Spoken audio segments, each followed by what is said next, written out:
नमस्कार दोस्तों, स्वागत है आपका हमारे चैनल पर। आज हम इस कहानी के अध्याय 406 से लेकर 410 तक को विस्तार से देखने वाले हैं।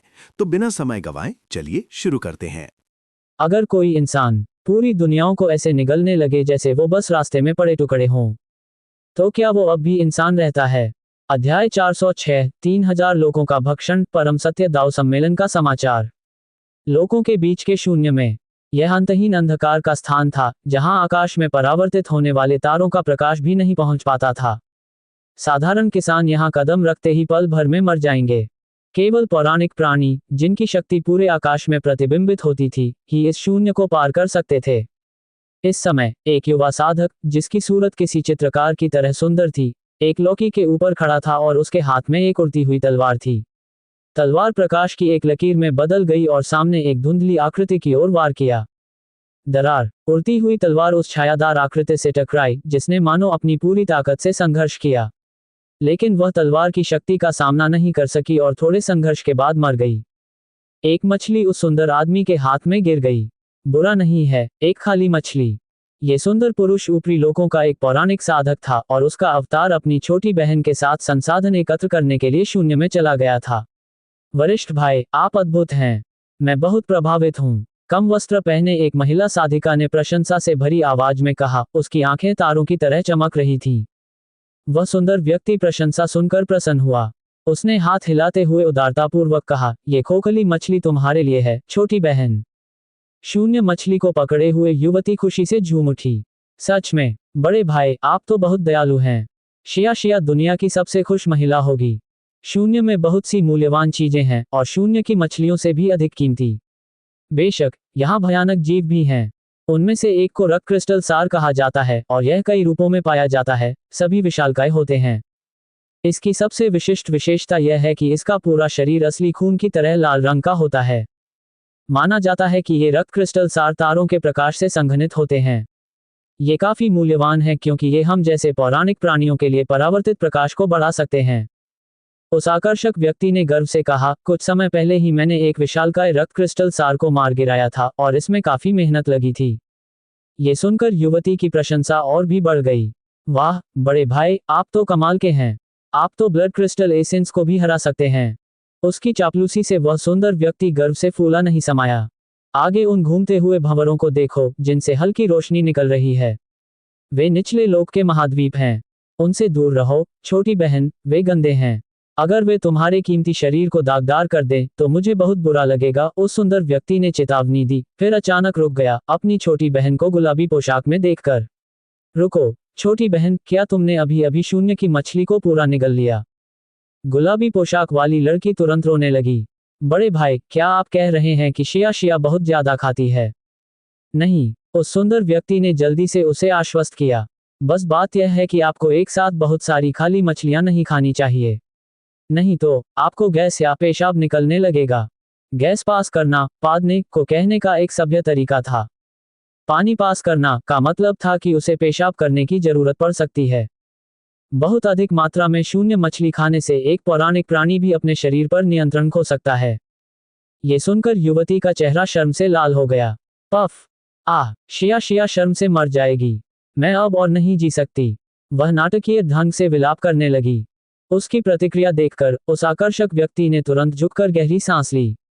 ये ठीक है, इसकी खुशबू मीठी है, दूध जैसी।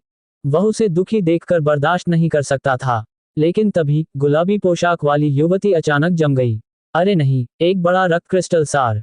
उस हटे कट्टे आदमी का साहस तुरंत जाग उठा। ये कहाँ है? इसकी हिम्मत कैसे हुई मेरी छोटी बहन को डराने की? उसने अपनी तलवार लहराई और अपनी प्यारी छोटी बहन को डराने की हिम्मत करने वाले ब्लड क्रिस्टल एसेंस पर प्रहार करने के लिए तैयार हो गया।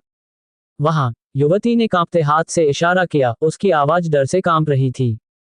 उस सुंदर व्यक्ति ने उसकी निगाहों का पीछा किया और अचानक सदमे से उसकी आंखें चौड़ी हो गईं। ये दूर, हजारों मील की दूरी पर एक विशालकाय रक्त लाल आकृति, जिसका पूरा शरीर रक्त के कवच से ढका हुआ था, शून्य में मंडरा रही थी। उसका आकार कल्पना से परे था, एक भयानक दैत्य जैसा उस सुंदर व्यक्ति ने पहले कभी नहीं देखा था। ये तो बस हिमशैल का एक छोटा सा हिस्सा था और फिर भी यह मानवाकार था।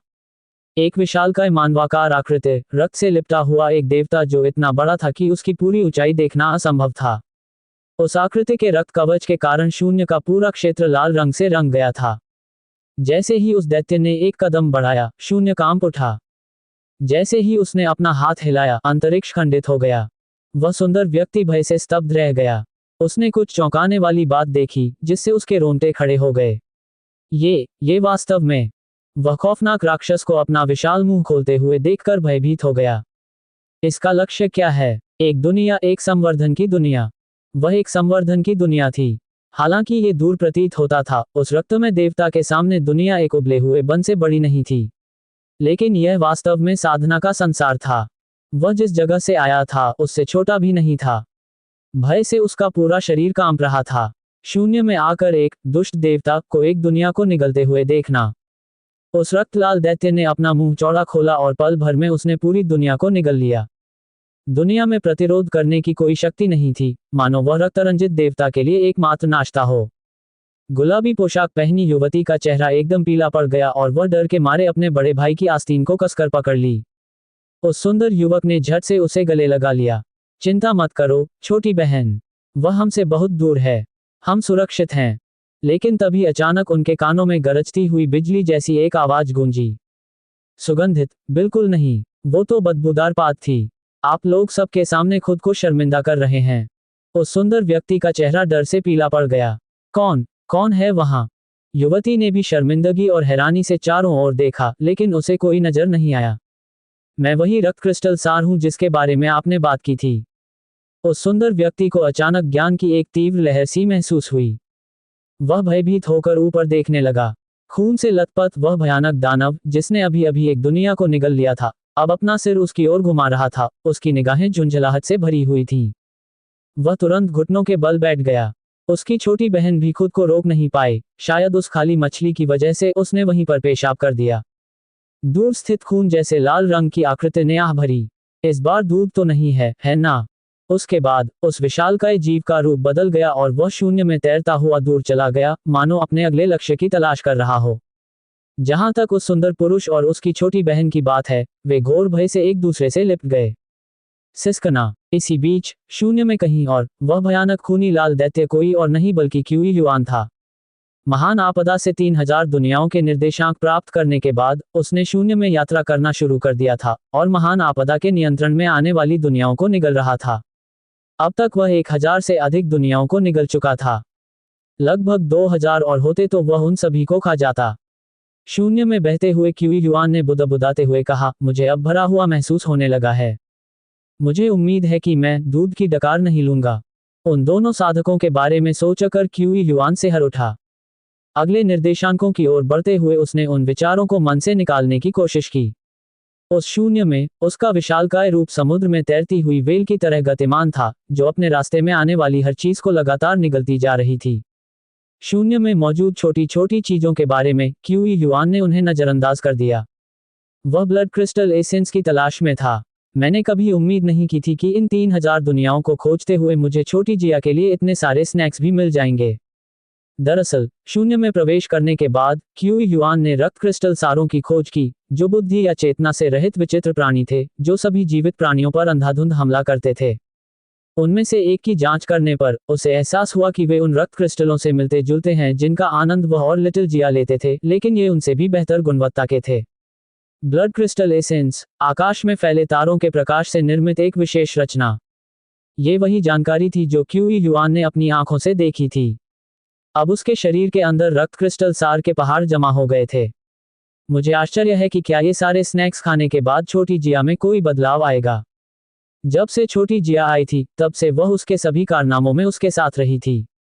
क्यूई युआन को यह स्वीकार करना पड़ा कि इन खेलों में उनकी सफलता का एक बड़ा हिस्सा उन्हीं की बदौलत था। अगर वह उसे ये सारे स्नैक्स खिलाता रहे तो शायद वह और भी मजबूत हो जाए। वह सोच रहा था कि छोटी जिया के आखिरकार अपने हाथ पैर कब उगेंगे। बेशक यह महज एक मुहावरा था। अगर सचमुच उसके नींबू जैसे हाथ और नींबू जैसे पैर उगाते तो शायद ये कहना शिष्टाचार के विरुद्ध होता। ची युआन अनमने ढंग से सोच रहा था। पलक झपकते ही वह निर्देशांकों के एक और समूह पर पहुंच गया और फिर उसने अपना विशाल मुंह खोला और पूरी दुनिया को निगल लिया। उस दुनिया में रहने वाले प्राणियों को इस बात का कोई अंदाजा नहीं था कि क्या हुआ था। उन्हें बस इतना महसूस हुआ कि तारे अचानक गायब हो गए थे, आकाश खून की तरह लाल हो गया था और आसमान में 10 सूर्य लटक रहे थे। अल्पविराम अल्पविराम। उच्चतर लोक में परम सत्य के पर्वत पर यांग देव के लगभग 100 अवतार एकत्रित हुए और काम में व्यस्त हो गए। ये यांग देवता अपनी सर्वोच्च शक्तियों का उपयोग करके एक महल का निर्माण कर रहे थे। ये महल सर्वोच्च सत्य कक्ष था। छठे स्वर्ग में सर्वोच्च सत्य संघ के नाम से जानी जाने वाली एक अनौपचारिक संस्था थी। जैसा कि नाम से ही स्पष्ट है, इस संस्था का औपचारिक सदस्य बनने के लिए व्यक्ति को सर्वोच्च सत्य के क्षेत्र में होना आवश्यक था। ऐसा कहा जाता था कि इस ढीले ढाले संगठन में छठे स्वर्ग में स्थित लगभग सभी सर्वोच्च सत्य क्षेत्र के प्राणी शामिल थे। समय किसी का इंतजार नहीं करता। 1,00,000 वर्षों के बाद सर्वोच्च सत्य दाव सम्मेलन फिर से आयोजित हो रहा है। पिछली बार मैं सर्वोच्च सत्य हॉल का निर्माण करने वाला एक मजदूर मात्र था और 1,00,000 वर्षों बाद मैं अभी भी एक मजदूर ही हूँ, एक यांग देव ने सिर हिलाते हुए विलाप किया। यांग देवता स्तर पर मौजूद लोगों के लिए सफलताएं अब समय बीतने से जुड़ी नहीं थी। यहाँ तक कि ऐसी दुनिया में भी जहाँ समय धीमी गति से चलता है, अगर कोई सफलता हासिल नहीं की जा सकती तो भी वह कभी नहीं होगी। ये कुछ हद तक इन देवताओं के स्वभाव से मिलता जुलता था। मुझे आश्चर्य है कि इस बार कौन सर्वोच्च सत्य के क्षेत्र में प्रवेश करेगा। क्या आपको लगता है कि बौद्ध राष्ट्र के बुद्ध ऐसा कर पाएंगे? एक अन्य यांग देवता ने आह भरी। वह तीसरे स्वर्ग से आए थे और 5वें स्वर्ग में स्थित बौद्ध राष्ट्र के प्रति उनका गहरा आदर था। चूंकि वह पहले से ही बुद्ध हैं, इसलिए उनमें सर्वोच्च सत्य के क्षेत्र तक पहुंचने की क्षमता है। इसमें सफलता प्राप्त करना कोई समस्या नहीं होनी चाहिए। द्वितीय स्वर्ग में स्थित अपने संप्रदाय फुतु पर्वत के यांग देवता ने टिप्पणी की। उन्हें भी सुप्रीम ट्रुथ एसोसिएशन द्वारा निःशुल्क काम करने के लिए बुलाया गया था। बौद्ध राष्ट्र और ताइहुआंग महल के बीच पुरानी दुश्मनी है, लेकिन ताइहुआंग महल का व्यक्ति बुद्ध को परम सत्य के क्षेत्र में प्रवेश करने की अनुमति कैसे दे सकता है? मोलो वंश के एक छोटे यांग देवता ने स्पष्ट रूप से तिरस्कारपूर्ण लहजे में कहा। मोलो वंश उस समय बौद्ध राष्ट्र के साथ युद्ध में था, इसलिए इस देवता का इस तरह की अवमानना के साथ बोलना स्वाभाविक था। हम स्वर्गिक जगत ने आखिरी बार परम सत्य विशेषज्ञ को कब जन्म दिया था? यदि बुद्ध में वास्तव में उस स्तर तक पहुंचने की क्षमता है, तो सर्वोच्च सत्य संघ निश्चित रूप से ताइहुआंग महल के किसी व्यक्ति को उनके विरुद्ध कार्य करने की अनुमति नहीं देगा। छठे स्वर्ग की एक प्रमुख शक्ति जिशांग गठबंधन से संबंधित बैंगनी वस्त्र पहने एक यांग देवता ने बीच में ही कहा। उनकी बात सुनकर मोलो देवता भी चुप हो गए। वे आगे बहस करने को तैयार नहीं थे। लेकिन फिर मोलो देवता ने उपहास करते हुए कहा, हमें बुद्ध का जिक्र करने की भी जरूरत नहीं है।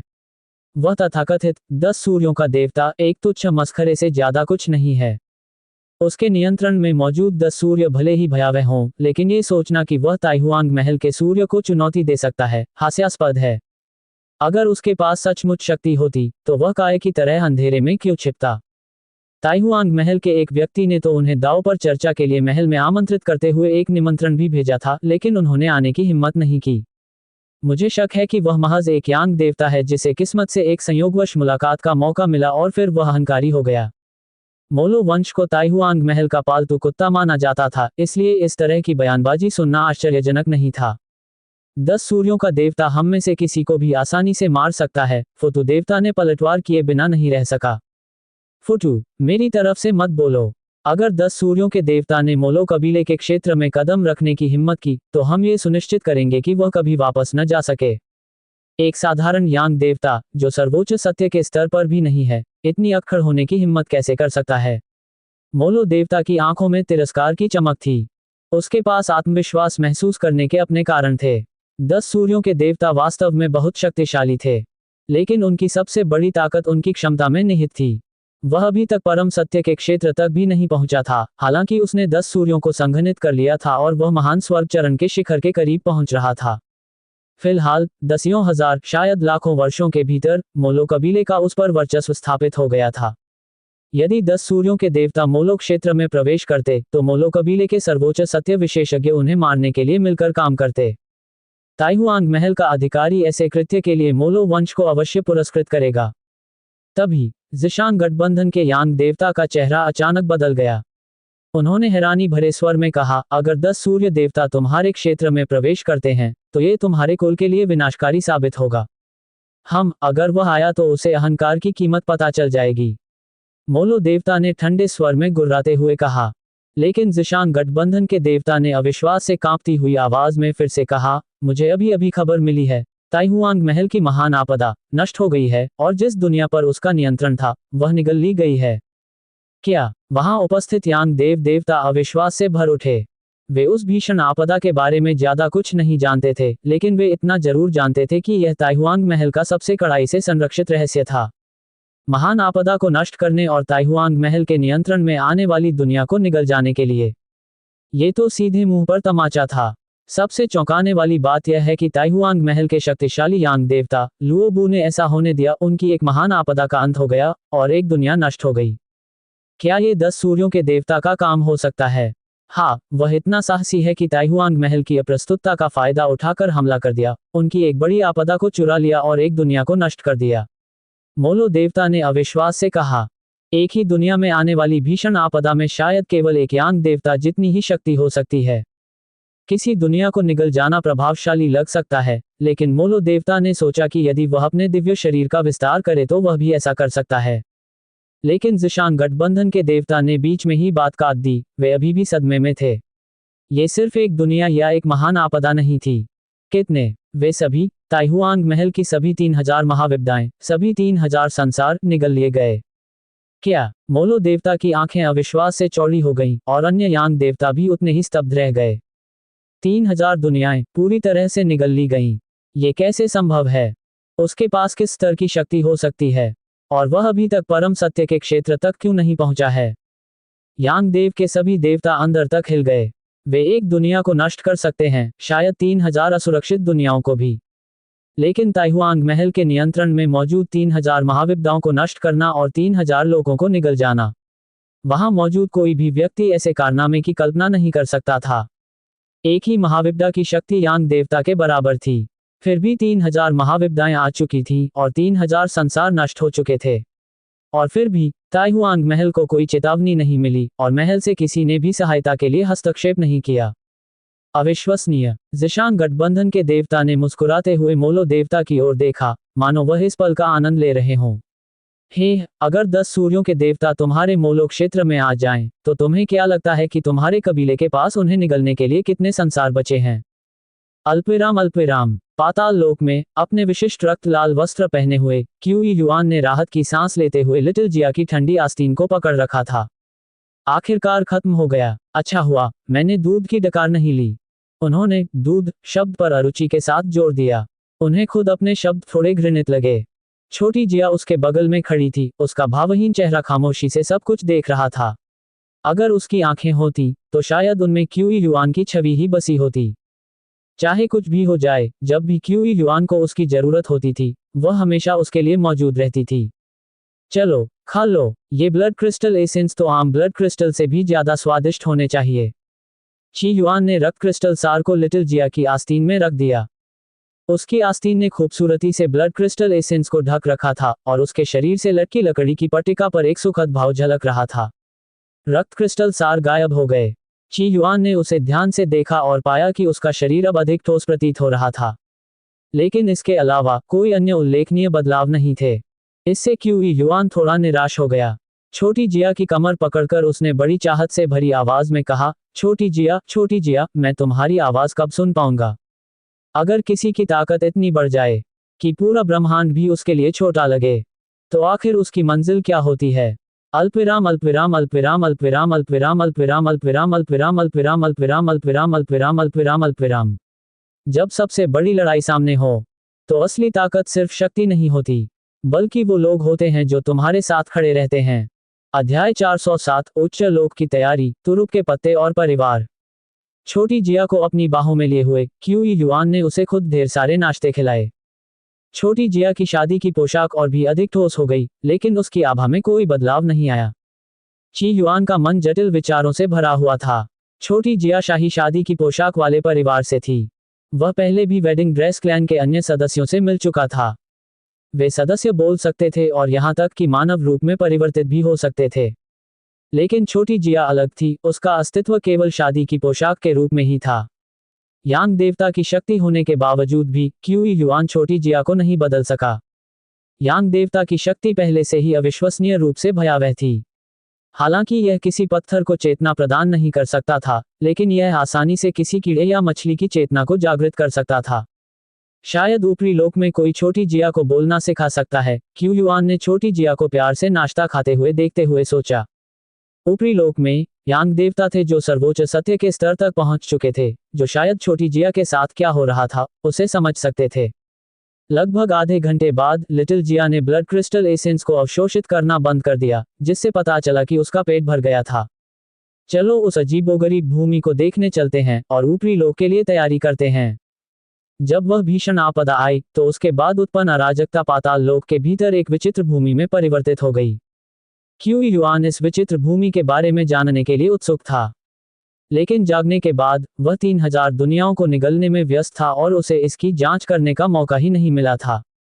कुछ ही पलों में क्यू युआन अपनी बाहों में छोटी जिया को लिए उस अनजान भूमि में प्रकट हो गया। चींची भी वहां दिखाई दी। उसका चेहरा पीला पड़ा हुआ था, स्पष्ट रूप से वह पूरी तरह से ठीक नहीं हुई थी। 3000 महाविपदाओं के विरुद्ध युद्ध ने उस पर काफी प्रतिकूल प्रभाव डाला था।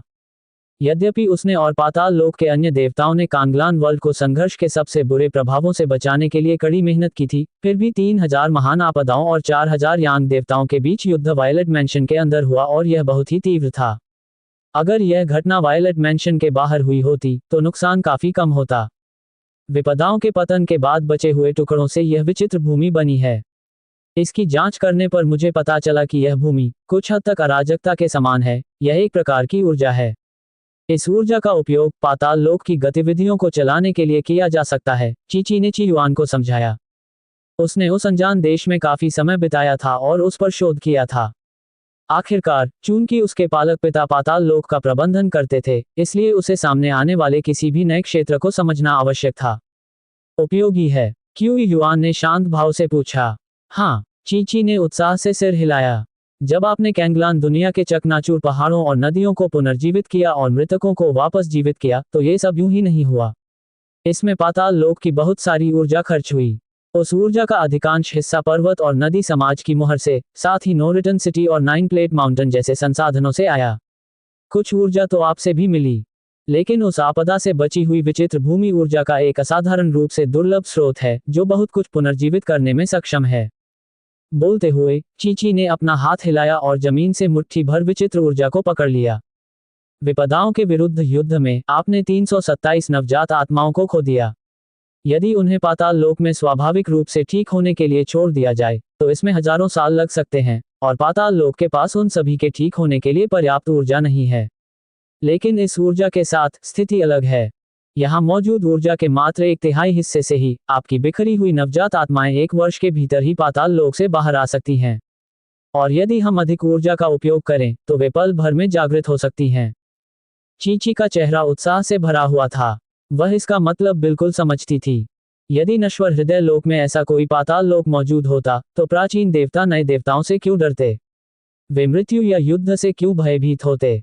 वे तो युद्ध के माध्यम से और भी शक्तिशाली हो सकते थे। ये सर्वोत्कृष्ट रसद अड्डा होगा। इस बिंदु पर क्यू युआन ने अप्रत्याशित रूप से अपने दिमाग का इस्तेमाल किया। तो 3 आपदाओं के बराबर ऊर्जा एक नवजात आत्मा को पुनर्जीवित करने के लिए पर्याप्त है, लगभग 3 से 1 के अनुपात में। चीची ने सिर हिलाया। बिल्कुल सही। ची युआन की आंखें चमक उठी, लेकिन फिर दर्द से भर गईं। आह, मैं अतीत में बहुत फिजूल खर्ची और भोग विलास में डूबा रहा। मेरे सभी प्रियजन बिना किसी उद्देश्य के मर गए। आह, अगर वे मेरे पाताल लोक में मरे होते तो उनकी ऊर्जा परिवर्तित हो सकती थी और मृत्यु के बाद भी वे योगदान देते रहते। यही कुछ लोग मर जाते हैं लेकिन वे जीवित रहते हैं का सच्चा अर्थ है। क्यू युआन को बहुत पछतावा हुआ। वह अपने इतने सारे पुराने प्यार को बिना कुछ किए कैसे मरने दे सकता था। उन्हें उनके शवों को सुरक्षित रखना चाहिए था। आखिरकार वे जीवन में उनके प्रिय थे, इसलिए मृत्यु के बाद भी वे उनके ही रहने चाहिए। अन्यथा इससे एक बेहद भावुक व्यक्ति के रूप में उनकी प्रतिष्ठा धूमिल हो जाएगी। चीची लगभग हंस पड़ी, लेकिन उसने अपने व्यवहार को पेशेवर बनाए रखा। पिताजी सही कह रहे हैं। मारे गए शत्रुओं के शव बहुमूल्य संसाधन होते हैं। हालांकि आपदाएं विशेष होती हैं। एक यांग देवता की ऊर्जा को पुनर्जीवित करने के लिए 3 महाआपदाएं ही काफी हैं। साधारण यांग देवताओं के लिए इससे भी अधिक आपदाओं की आवश्यकता हो सकती है। छोटा सा लाभ भी लाभ ही होता है। भला मैं भला अपने अतीत के किसी भी प्रेम को भला कैसे व्यर्थ कर सकता हूँ। क्यू युआन ने स्पष्ट रूप से उत्साहित होकर कहा, ऐसा लगता है कि बैंड, शोक दल और भोज दल के अलावा हमें शव संग्रह दल की भी आवश्यकता होगी। आह, मैं अतीत में कितना मूर्ख था। मैंने उन कोमल और प्यारे, भले ही कुछ हद तक बुरे और गंदे बीते प्रेमों को जंगल में सड़ने क्यों दिया। उनके शवों को शायद जंगली कुत्तों और गिद्धों ने खा लिया होगा। कितना दर्दनाक और व्यर्थ। इस बार जब मैं परलोक की ओर प्रस्थान करूंगा तो मैं मितव्ययिता के पारंपरिक गुण को अपनाऊंगा और यह सुनिश्चित करूंगा कि मेरे पिछले सभी प्रेम मेरे मरने के बाद भी किसी न किसी उद्देश्य की पूर्ति करते रहें। कीकी ने कुछ नहीं कहा क्योंकि वह अपने पालक पिता के व्यक्तित्व से पूरी तरह वाकिफ थी। आखिरकार मॉर्टल हॉट दायरे में किसी भी अन्य प्राचीन देवता ने कभी भी नए देवताओं के भोज में भाग लेने के बारे में नहीं सोचा था, लेकिन उसके पिता ने ऐसा किया था और उन्होंने सचमुच ऐसा किया था। चीची के मार्गदर्शन में और लिटिल जिया को साथ लेकर ची युआन असंख्य सिद्धांतों के द्वार की ओर अग्रसर हुआ। असंख्य सिद्धांतों का द्वार एक सार्वभौमिक प्रवेश द्वार की तरह था जहां से कहीं भी जाया जा सकता था। बैंगनी धुंध से घिरा हुआ वह द्वार सर्वोच्च सत्य के द्वार में परिवर्तित हो गया था, एक ऐसा खजाना जो किसी भी यांग देवता को पागल कर सकता था। यदि इसे खोला गया तो ये किसी यांग देवता को पाताल लोक में फंसाकर घात लगाकर हमला करने का कारण बन सकता है, और यदि उनकी मृत्यु पाताल लोक में हो जाती है तो उनकी कोई भी ऊर्जा व्यर्थ नहीं जाएगी। लेकिन अगर मैं किसी परम सत्य सत्ता को लुभा लूं तो क्या होगा? क्यू युआन हिचकिचाया। उन्हें इस बात का जरा भी अंदाजा नहीं था कि परम सत्य के क्षेत्र में रहने वाले प्राणी कितने शक्तिशाली होते हैं। अगर कोई सच्चा बुद्ध आ जाए तो शायद वह इसे संभाल सकता है, लेकिन अगर और लोग आ जाते तो शायद उसकी मौत हो जाती। जहां तक परम सत्य के प्राणियों की बात है, वे शायद और भी अधिक शक्तिशाली थे। इसलिए मुझे इस जाल को अनुकूलित करने की आवश्यकता है। यदि कोई असंख्य सिद्धांतों के द्वार से गुजरता है तो मैं उन्हें सीधे पाताल लोक में नहीं जाने दे सकता। वे इसे नुकसान पहुंचा सकते हैं। क्यू युआन ने एक बार फिर अपने दिमाग का इस्तेमाल करते हुए सोचा, पिताजी, क्या आप द्वार के दूसरे सिरे को दो लोकों के बीच के शून्य में स्थानांतरित कर सकते हैं? इस तरह यदि कोई शक्तिशाली शत्रु अंदर आता है तो आप उसे शून्य में निर्वासित कर सकते हैं। चीची ने ठीक समय पर सुझाव दिया। ची युआन की आंखें प्रेरणा से चमक उठीं। मेरी प्यारी बेटी, तुमने सचमुच मेरी प्रतिभा विरासत में पाई है। तुम्हारी बुद्धिमत्ता लगभग सच्चे ऋषि जी के बराबर है। तुमने मुझे एक शानदार विचार दिया है। चीची के शब्दों ने ची युआन के मन में कई विचारों को जन्म दिया था। फ्लोइंग विंड दायरे में वापस आकर जब उसने असंख्य सिद्धांतों की कुंजी का उपयोग करके द्वार खोला था तो वह एक मृत ब्रह्मांड में पहुंच गया था। तो अब क्या वह असंख्य सिद्धांतों के द्वार को अपने स्वयं के तारकीय स्वर्णकोर ब्रह्मांड के लिए खोल सकता है? क्या वह उस ब्रह्मांड में द्वार का दूसरा सिरा स्थापित कर सकता था? यदि ऐसा है तो ची युआन की आंखें उत्साह से चमक उठीं। क्या होगा यदि वह एक ब्लैक होल गोल्डन कोर बनाए और gate of myriad principles के दूसरे सिरे को उसकी ओर इंगित करे? क्या परम सत्य यांग देवता बच सकता है? यदि ऐसा नहीं हुआ तो उन पर हजारों, यहां तक कि दसियों हजारों तारकीय स्वर्ण कोर से बमबारी की जाएगी। और ये असली तारे थे, न कि आकाश में फैले तारों के मात्र प्रतिबिंब। उनकी शक्ति कहीं अधिक होगी। अगर वे बहुत शक्तिशाली हुए तो मैं उन्हें ब्रह्मांड के सुदूरतम छोरों में निर्वासित कर दूंगा। भले ही यांग देवता तीव्र गति से चलते हों, फिर भी उन्हें ब्रह्मांड पार करने में बहुत समय लगेगा। क्यू युआन अपनी प्रतिभा पर आश्चर्यचकित था। यदि असंख्य सिद्धांतों का द्वार वास्तव में उसे उसके ब्रह्मांड में ले जा सकता, फिर अगर उसका सामना किसी ऐसे शत्रु से होता जिसे हराया नहीं जा सकता, तो वह द्वार के माध्यम से अपने ब्रह्मांड में छिप सकता था और उसे अपने पीछे बंद कर सकता था। वे उसका पीछा कैसे कर सकते थे? बेशक ये तरीका केवल मध्यम रूप से शक्तिशाली दुश्मनों के खिलाफ ही कारगर होगा। अगर वे बहुत शक्तिशाली हुए तो ची युआन के मारे जाने से पहले शायद वह द्वार पार भी न कर पाए। उसने असंख्य सिद्धांतों के द्वार को घूर कर देखा और असंख्य सिद्धांतों की कुंजी निकाली। उसकी आंखें चमक रही थीं। अनेक सिद्धांतों के द्वार, तुम जानते हो कि मैं कहां जाना चाहता हूं। ची युआन ने गहरी सांस ली, चाबी डाली और उसे घुमा दिया। एक क्लिक के साथ द्वार खुल गया, जिससे एक प्राचीन, गहन और सुनसान आभा बाहर निकली। छोटी जिया को कसकर पकड़े हुए और अपनी दाहिनी भौं को पूरी तरह शांत रखते हुए क्यू युआन ने बिना किसी झिझक के असंख्य सिद्धांतों के द्वार से प्रवेश किया। ये जगह, जैसा सोचा था, क्यू युआन की आमतौर पर शांत रहने वाली निगाहें आखिरकार विस्मय से भर गईं। उसके सामने तारों की एक विशाल, अंतहीन नदी फैली हुई थी। गहरा, असीम, प्राचीन। 9 स्वर्गों का तारामंडल इसके आकार या आयु के एक अंश के बराबर भी नहीं था। तारे जलने लगे और सूर्य फट गए। अचानक क्यूई युआन की आंखें सिकुड़ गईं। ब्रह्मांड के सुदूर क्षेत्रों में काले रंग की पोशाक पहने एक युवती दिव्य नियमों का पाठ करती हुई प्रतीत हो रही थी। उसकी आवाज किसी भविष्यवक्ता की तरह थी। उसकी पोशाक के किनारे पर तारे ऐसे तैर रहे थे मानो छोटे छोटे आभूषण हों। उससे दिव्य शक्ति का प्रवाह हुआ और ऐसा प्रतीत हुआ मानो वह किसी विशाल तारे को अपने कब्जे में ले रही हो।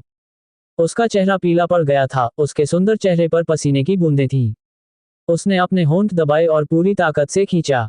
वह धधकती हुई तारा जल उठी और उसकी आस्तीनें राख में बदल गईं, फिर दोबारा प्रकट हुईं। उसके कोमल हाथ ने तारे को कसकर पकड़ रखा था, मानो वह उसे एक स्वर्णिम कोर में बदलने की कोशिश कर रही हो। लेकिन तारा बहुत विशाल था और उसकी आकृति उसके मुकाबले बेहद छोटी लग रही थी। ये देखकर क्यूई युआन की आंखों में गहरी चिंता छा गई। निंगताओ उसे गोल्डन कोर बनाने में मदद कर रहा था।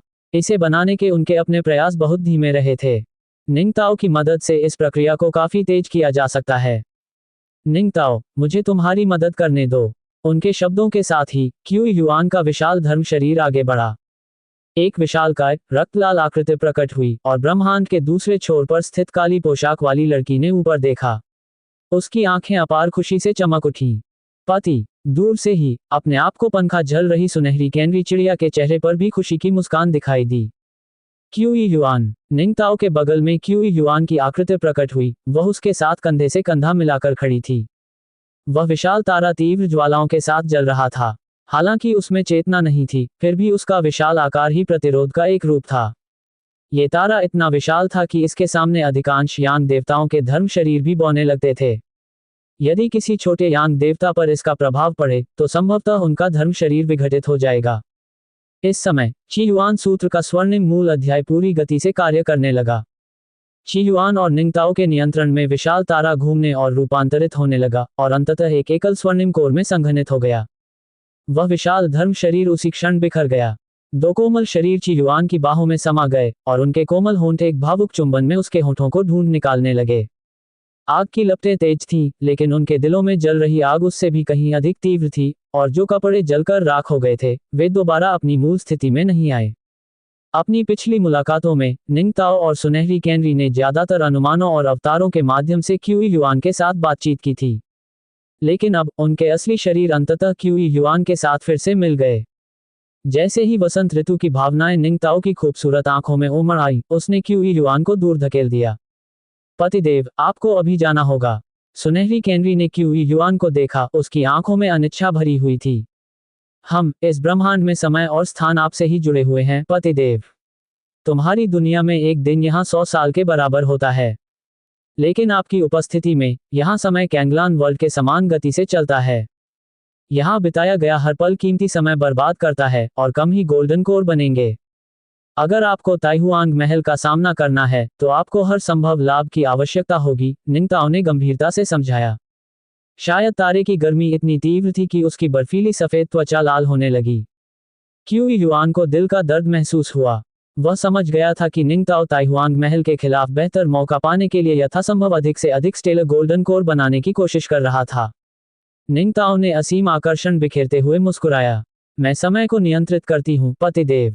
मैं वर्षों और युगों को नियंत्रित करती हूँ। हमारे साथ रहने के लिए समय की कोई कमी नहीं है, तो फिर संकोच क्यों? सुनहरी कैनरी ने भी उत्साह से सिर हिलाया। उसकी मुस्कान बेहद प्यारी थी। ही, अगर मुझे तुम्हारी याद आए तो मैं कभी भी तुम्हारे साथ खेलने आ सकती हूँ। निंगताओ ने झुककर क्यूई युआन के माथे पर एक कोमल चुंबन दिया। हम कानूनी रूप से विवाहित हैं। चाहे हमें किसी भी खतरे या कठिनाई का सामना करना पड़े, हमें उसका मिलकर सामना करना चाहिए। बहती हवाओं के लोक में आपने मेरी मदद की थी पतिदेव। अब आपकी मदद करने की मेरी बारी है। तुम्हारे दुश्मन मेरे दुश्मन हैं। मैं तुम्हें इतने शक्तिशाली शत्रु का अकेले सामना करने और सारे बोझ अकेले उठाने कैसे दे सकता हूँ, जबकि मैं खुद शांति से आनंद लेता रहूं। अगर तुम्हें चोट लगती तो मुझे भी महसूस होती। तुम अकेले नहीं हो जो मुझसे बहुत प्यार करते हो पतिदेव। मैं निंगताओ न केवल दुनिया की सबसे खूबसूरत महिला हूँ, बल्कि आपकी पत्नी, आपका परिवार और आपका सहारा भी हूँ। जब वह बोल रही थी, निंगताओ ने क्यूई युआन को कसकर गले लगा लिया। क्यूई युआन ने गहरी सहमति में सिर हिलाया। उसकी आवाज भावुक थी। मैं कितना भाग्यशाली हूँ। हम दोनों खुशकिस्मत हैं कि हमें एक दूसरे का साथ मिला। अल्पविराम अल्पविराम। ब्रह्मांड के उस दूरस्थ हिस्से को छोड़ने के बाद क्यूई युआन ने अपनी भावनाओं को त्याग दिया। ताइहुआंग महल, तुमने हद पार कर दी। ची युआन ने आकाश में 10 सूर्यों को देखते हुए बुदबुदाया। अब निंगताओ की मदद और बौद्ध दिव्य तकनीकों में अपनी महारत के बल पर वह तारकीय स्वर्ण कोर बनाने के लिए अथक परिश्रम कर रही थी। उसके हाथों में एक या दो दिव्य तकनीकें एक एकल तारकीय स्वर्ण कोर के बराबर थीं। इस यात्रा के दौरान निंगताओ ने पहले ही कई तारकीय स्वर्ण कोर संचित कर लिए थे। हालांकि उसने उन्हें इस दुनिया में या आकाश में प्रक्षेपित नहीं किया था। अगर उसने ऐसा किया तो इससे ताइहुआंग महल को सतर्क होने का खतरा हो सकता है, जो जोखिम भरा होगा। 10 सूर्य फिलहाल के लिए बिल्कुल सही थे। अब ऊपरी लोक में जाने का समय आ गया है। ची युआन का मन तरह तरह के विचारों से भर गया। उसके लिए उच्च लोक तक पहुंचने के कई रास्ते थे। पहला मार्ग 2 लोकों के बीच के शून्य से होकर गुजरता था, लेकिन ये रास्ता उसे ऊपरी लोक में किसी भी यादृच्छिक स्थान पर ले जाएगा। 9 स्वर्ग इतने विशाल थे कि एक यांग देवता भी अपने जीवन काल में उन सभी का अन्वेषण नहीं कर सकता था। इसलिए ये रास्ता तो बिल्कुल ही असंभव था। दूसरा मार्ग कैंगलान वर्ल्ड में स्थित टेलीपोर्टेशन एरे के माध्यम से था। महाविद्या के ठिकाने में एक टेलीपोर्टेशन सरणी थी, लेकिन यह मार्ग सीधे ताइहुआंग महल की ओर जाता था, जो कि बेहद खतरनाक था। इस समय क्यूई युआन को सर्वोच्च सत्य यांग देवताओं के बारे में कोई स्पष्ट समझ नहीं थी।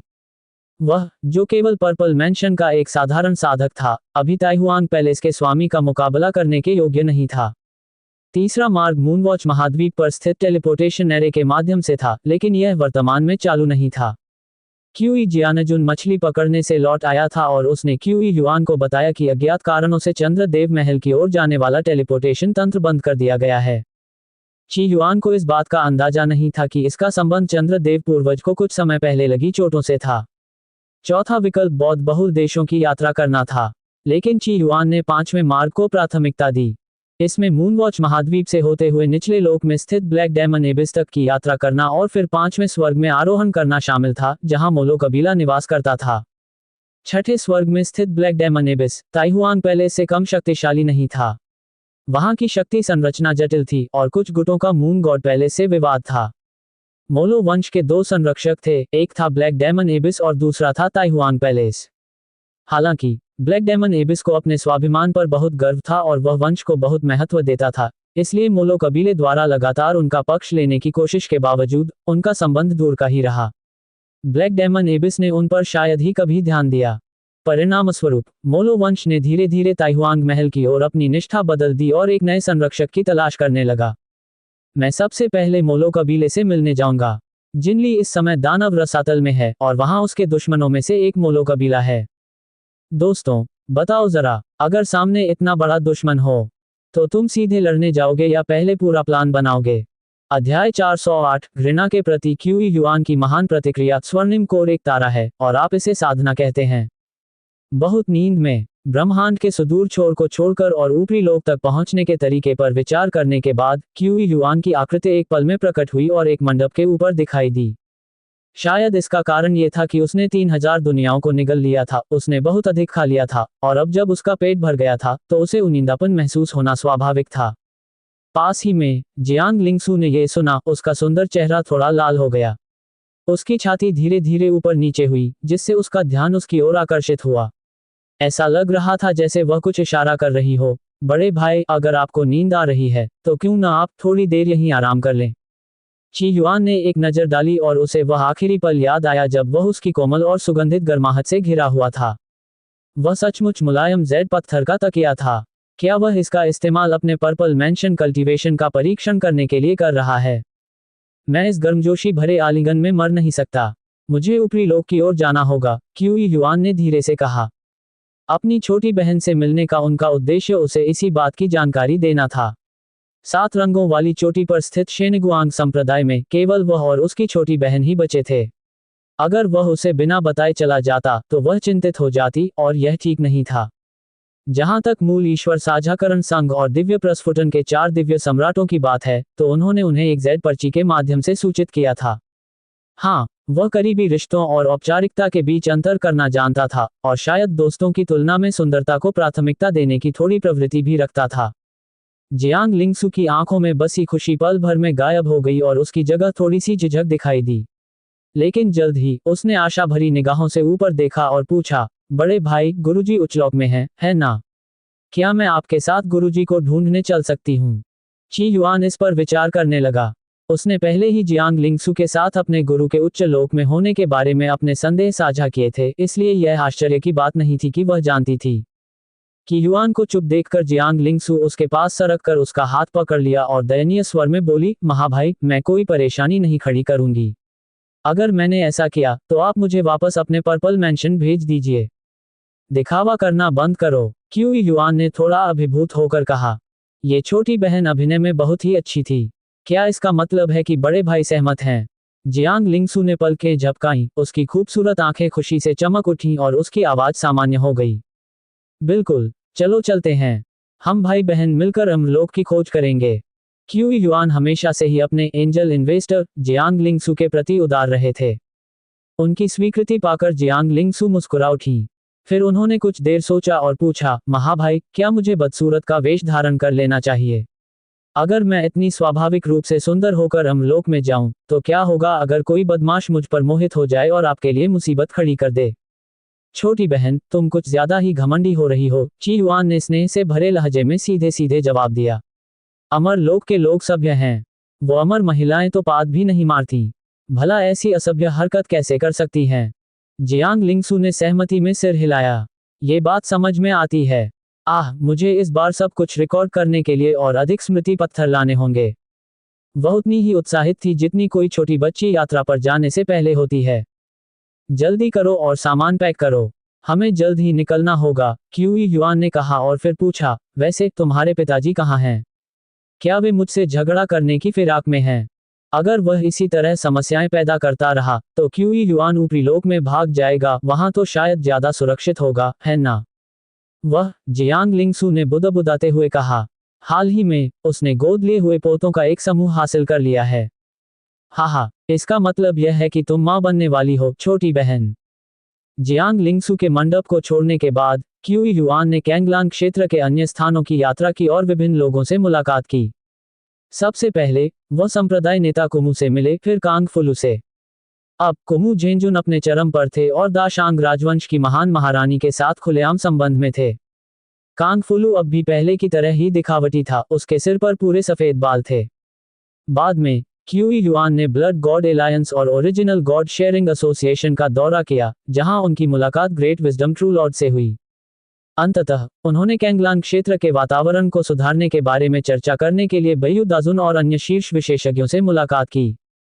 जहां तक क्यू जियानजुन की बात है, वह 3000 लोगों में मछली पकड़ने गई हुई थी। वह ऊपरी लोक में जाने को लेकर बहुत उत्साहित नहीं लग रही थी। उसने केवल इतना कहा, जब आपको मां मिल जाए, तो मेरी ओर से उन्हें जरूर बुला लेना। क्यू युआन अपनी बेटी को लेकर असमंजस में था। क्या मछली पकड़ना वाकई इतना दिलचस्प था? मंडप में वापस आकर, क्यू युआन ने जियांग लिंगसू को एक वस्त्र दिया। छोटी बहन, ये वस्त्र पाताल लोक में बनाया गया है। इसमें सुरक्षा और छलावरण दोनों गुण हैं। इसके अलावा, ये ट्रैकिंग मार्क्स को भी ब्लॉक कर सकता है, लेकिन एक महत्वपूर्ण शर्त है, आप मुझसे बहुत दूर नहीं हो सकते। ताइहुआंग महल की शक्तिशाली सत्ता द्वारा छोड़ी गई छाप अभी भी 3000 लोगों के प्राणियों के भीतर मौजूद थी। यदि वे असंख्य सिद्धांतों के द्वार की बाधा के बिना क्यू युआन के पाताल लोक को छोड़ देते, तो वह सत्ता एक ही विचार से उन सभी को नष्ट कर सकती थी, उनके जीवन को छीन सकती थी। इसलिए, क्यू युआन ने क्यू को इस निशान को रोकने के लिए यह वस्त्र बनाने का आदेश दिया था। हालांकि, भले ही जियांग लिंगसू ने वह वस्त्र पहन लिया हो, वह क्यू युआन से ज्यादा दूर नहीं जा सकती थी, अन्यथा असंख्य सिद्धांतों के द्वार का प्रभाव क्षीण हो जाएगा। जियांग लिंगसू ने अपनी बाहों में लथपथ चोगा थामते हुए आह भरी। ये तो बहुत महंगा रहा होगा, है ना? मेरा थैला खाली है, मैं इसे खरीद नहीं सकती। उस समय, वह अपने बड़े भाई के सामने एक अमीर महिला की तरह व्यवहार कर सकती थी और उसकी मदद के लिए दिल खोलकर खर्च करती थी। उसने तो यहाँ तक शेखी भी मारी थी कि उसे खुद को ढकने की कोई जरूरत नहीं है। पर अब, कोई बात नहीं। क्या तुमने मेरे गुप्त धंधे में निवेश नहीं किया था? तुमने खूब ब्याज कमा लिया है, क्यू युआन ने लापरवाही से कहा। तभी जियांग लिंगसू का आंतरिक असंतुलन धीरे धीरे दूर होने लगा। बड़े भाई, जब तक मैं कपड़े बदल लेता हूँ, आप पीछे मुड़ जाए। जियांग लिंगसू ने निर्देश दिया। ठीक है, क्यू युआन ने आज्ञाकारी भाव से पीछे मुड़ गया। हालांकि अब पूरा कैंगलान साम्राज्य उसके बैंगनी महल में समाहित था, जिससे वह चाहे तो सब कुछ देख सकता था, फिर भी सम्मान दिखाना आवश्यक था। कुछ ही देर में सरसराहट की आवाजें बंद हो गईं। जियांग लिंगसू ने चीची द्वारा बनाई गई हरी पोशाक पहन ली थी और वह एक छोटी परी की तरह बेहद प्यारी लग रही थी। हालांकि क्यू युआन जानती थी कि यह महज उसका बाहरी रूप था। इसके नीचे एक अनूठा आकर्षण छिपा था। छोटी बहन, क्या तुम तैयार हो? अगर हाँ, तो चलो ऊपरी लोक की ओर चलते हैं। ची युआन काफी शांत महसूस कर रही थी। एक ओर, ऊपरी लोक में जाना उसके लिए एक नए खेल की शुरुआत करने जैसा था। दूसरी ओर, चूंकि पूरा कैंगलान क्षेत्र उसके बैंगनी महल के भीतर था, इसलिए ऐसा नहीं था कि वह घर से बहुत दूर था। तैयार? जियांग लिंगसू ने गंभीरता से सिर हिलाया, हालांकि उसके दिल में अभी भी थोड़ी बेचैनी थी। जैसे ही क्यू युआन जाने ही वाली थी, दूर से एक आवाज सुनाई दी। वरिष्ठ महोदय, मेरा इंतजार कीजिए। सुनहरे वस्त्र पहने एक व्यक्ति के प्रकट होने पर प्रकाश की एक लकीर चमकी, उसका चेहरा चिंता से भरा हुआ था। ची युआन को देखते ही उसने आदरपूर्वक प्रणाम किया और कहा, वरिष्ठ, जब से आपने कांगलान क्षेत्र को निगल लिया है, शैतान इच्छा संप्रदाय का टेलीपोर्टेशन तंत्र बेकार हो गया है। मैं ऊपरी क्षेत्र में वापस नहीं जा सकता। वह नवागंतुक कोई और नहीं बल्कि शेन वुशेन था। वह पहले डेविल डिजायर सेक्ट में आराम कर रहा था, लेकिन फिर उसे पता चला कि वह वापस नहीं लौट सकता। घबराकर वह क्यू युआन को ढूंढने आया। आखिरकार वह निम्न लोक में प्रशिक्षण के लिए आया था, न कि बसने के लिए। अहम, क्यू युआन ने गला साफ किया। इस मामले में वाकई कुछ हद तक उसकी भी गलती थी। मैं ऊपरी लोक के 5वें स्वर्ग की ओर जा रहा हूं। तुम मेरे साथ आ सकते हो। शेन वुशेन ऊपरी लोक से था, असल में वह वहीं का रहने वाला था। एक अतिरिक्त मार्गदर्शक होने से कोई नुकसान नहीं होगा। धन्यवाद, सीनियर। शेन वुशेन ने राहत की सांस ली। हालांकि 5वां स्वर्ग फुटू पर्वत से काफी दूर था, लेकिन कम से कम उसके पास वापस आने का एक रास्ता तो होगा ही, है ना? अगर वह कैंगलान क्षेत्र में ही रहता, तो शायद वह अपने जीवन काल में कभी वापस नहीं लौट पाता। ठीक है, तो चलिए चलते हैं। क्यू युआन ने जियांग लिंगसू को गले लगाया, शेन वुशेन को पकड़ा और पल भर में उनके आसपास का वातावरण अराजकता में बदल गया। सभी इंद्रियां मानो पूरी तरह से वास्तविकता से कट गई हों, मानो उनका अस्तित्व ही समाप्त हो गया हो। जब उनकी दृष्टि फिर से साफ हुई, तो वे तीनों एक छोटी सी दुनिया में आ चुके थे।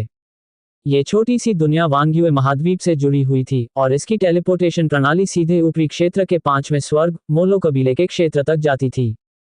दो इन देवता टेलीपोर्टेशन सरणी के आसपास मंडरा रहे थे, संभवतः उसकी रक्षा कर रहे थे। हालांकि क्यू युआन की तिकड़ी उनके ठीक सामने आ गई थी, फिर भी दोनों देवताओं को इस बात का जरा भी अंदाजा नहीं था कि वे वहां मौजूद हैं। शेन वुशेन ने बुदबुदाते हुए कहा, मोलो वंश की उत्पत्ति ब्लैक डेमन एबिस से हुई है और यह मून गॉड पैलेस के साथ युद्ध में है। वरिष्ठ, चूंकि हम मोलो कबीले के क्षेत्र में जा रहे हैं, इसलिए हमें सतर्क रहना चाहिए। मुझे पता है। ची युआन ने सिर हिलाया और टेलीपोर्टेशन एरे पर नजर डाली। किसी और के टेलीपोर्टेशन एरे में चुपके से घुसना, क्या ये थोड़ा असभ्य नहीं लगता? अगर हम पकड़े गए, तो क्या इससे हमारी अनैतिकता साबित नहीं हो जाएगी? इस बार क्यू युआन ऊपरी लोक में न केवल जिनली से मिलने और अपने गुरु की पत्नी को खोजने के लिए जा रहा था, बल्कि अमरलोक के अनैतिक व्यवहार को सुधारने के भव्य लक्ष्य के साथ भी जा रहा था।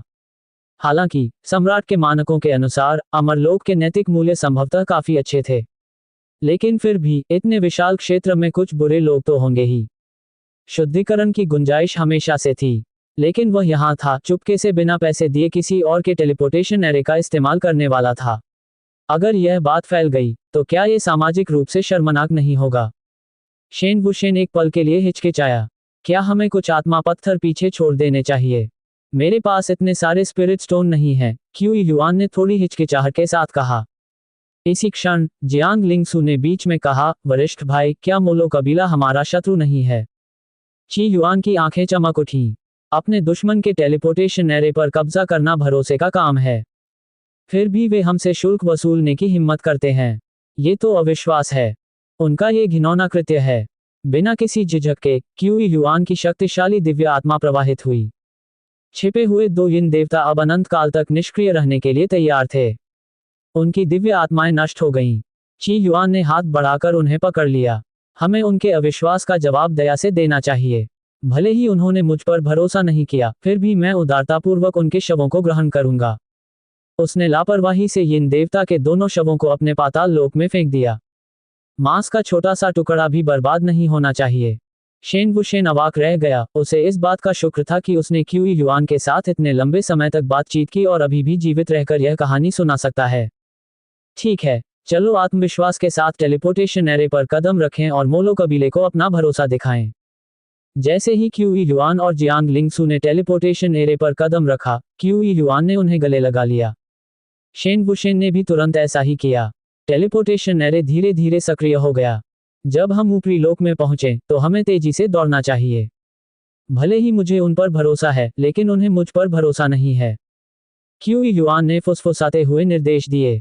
अपनी अपार शक्ति के बावजूद उसे मोलो कबीले के मुख्यालय में सतर्क रहना पड़ता था। बौद्धों के अनुसार मोलो वंश में सर्वोच्च सत्य क्षेत्र के 4 विशेषज्ञ थे। इससे भी महत्वपूर्ण बात यह है कि मोलो कबीले के पास दिव्य खजाने भी थे। यदि क्यूई युआन ने उनके क्षेत्र में लड़ाई शुरू कर दी और दिव्य खजाने से लैस 4 सर्वोच्च सत्य विशेषज्ञों द्वारा घेर लिया गया, तो उसका दुखद अंत होगा।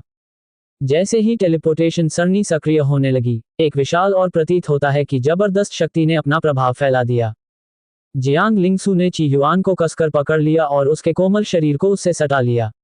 आखिरकार वह भी केवल आधारभूत स्तर पर ही थी, इसलिए उसका शरीर अकेले ही इतने शक्तिशाली टेलीपोर्टेशन तंत्र की शक्ति को सहन नहीं कर सकता था।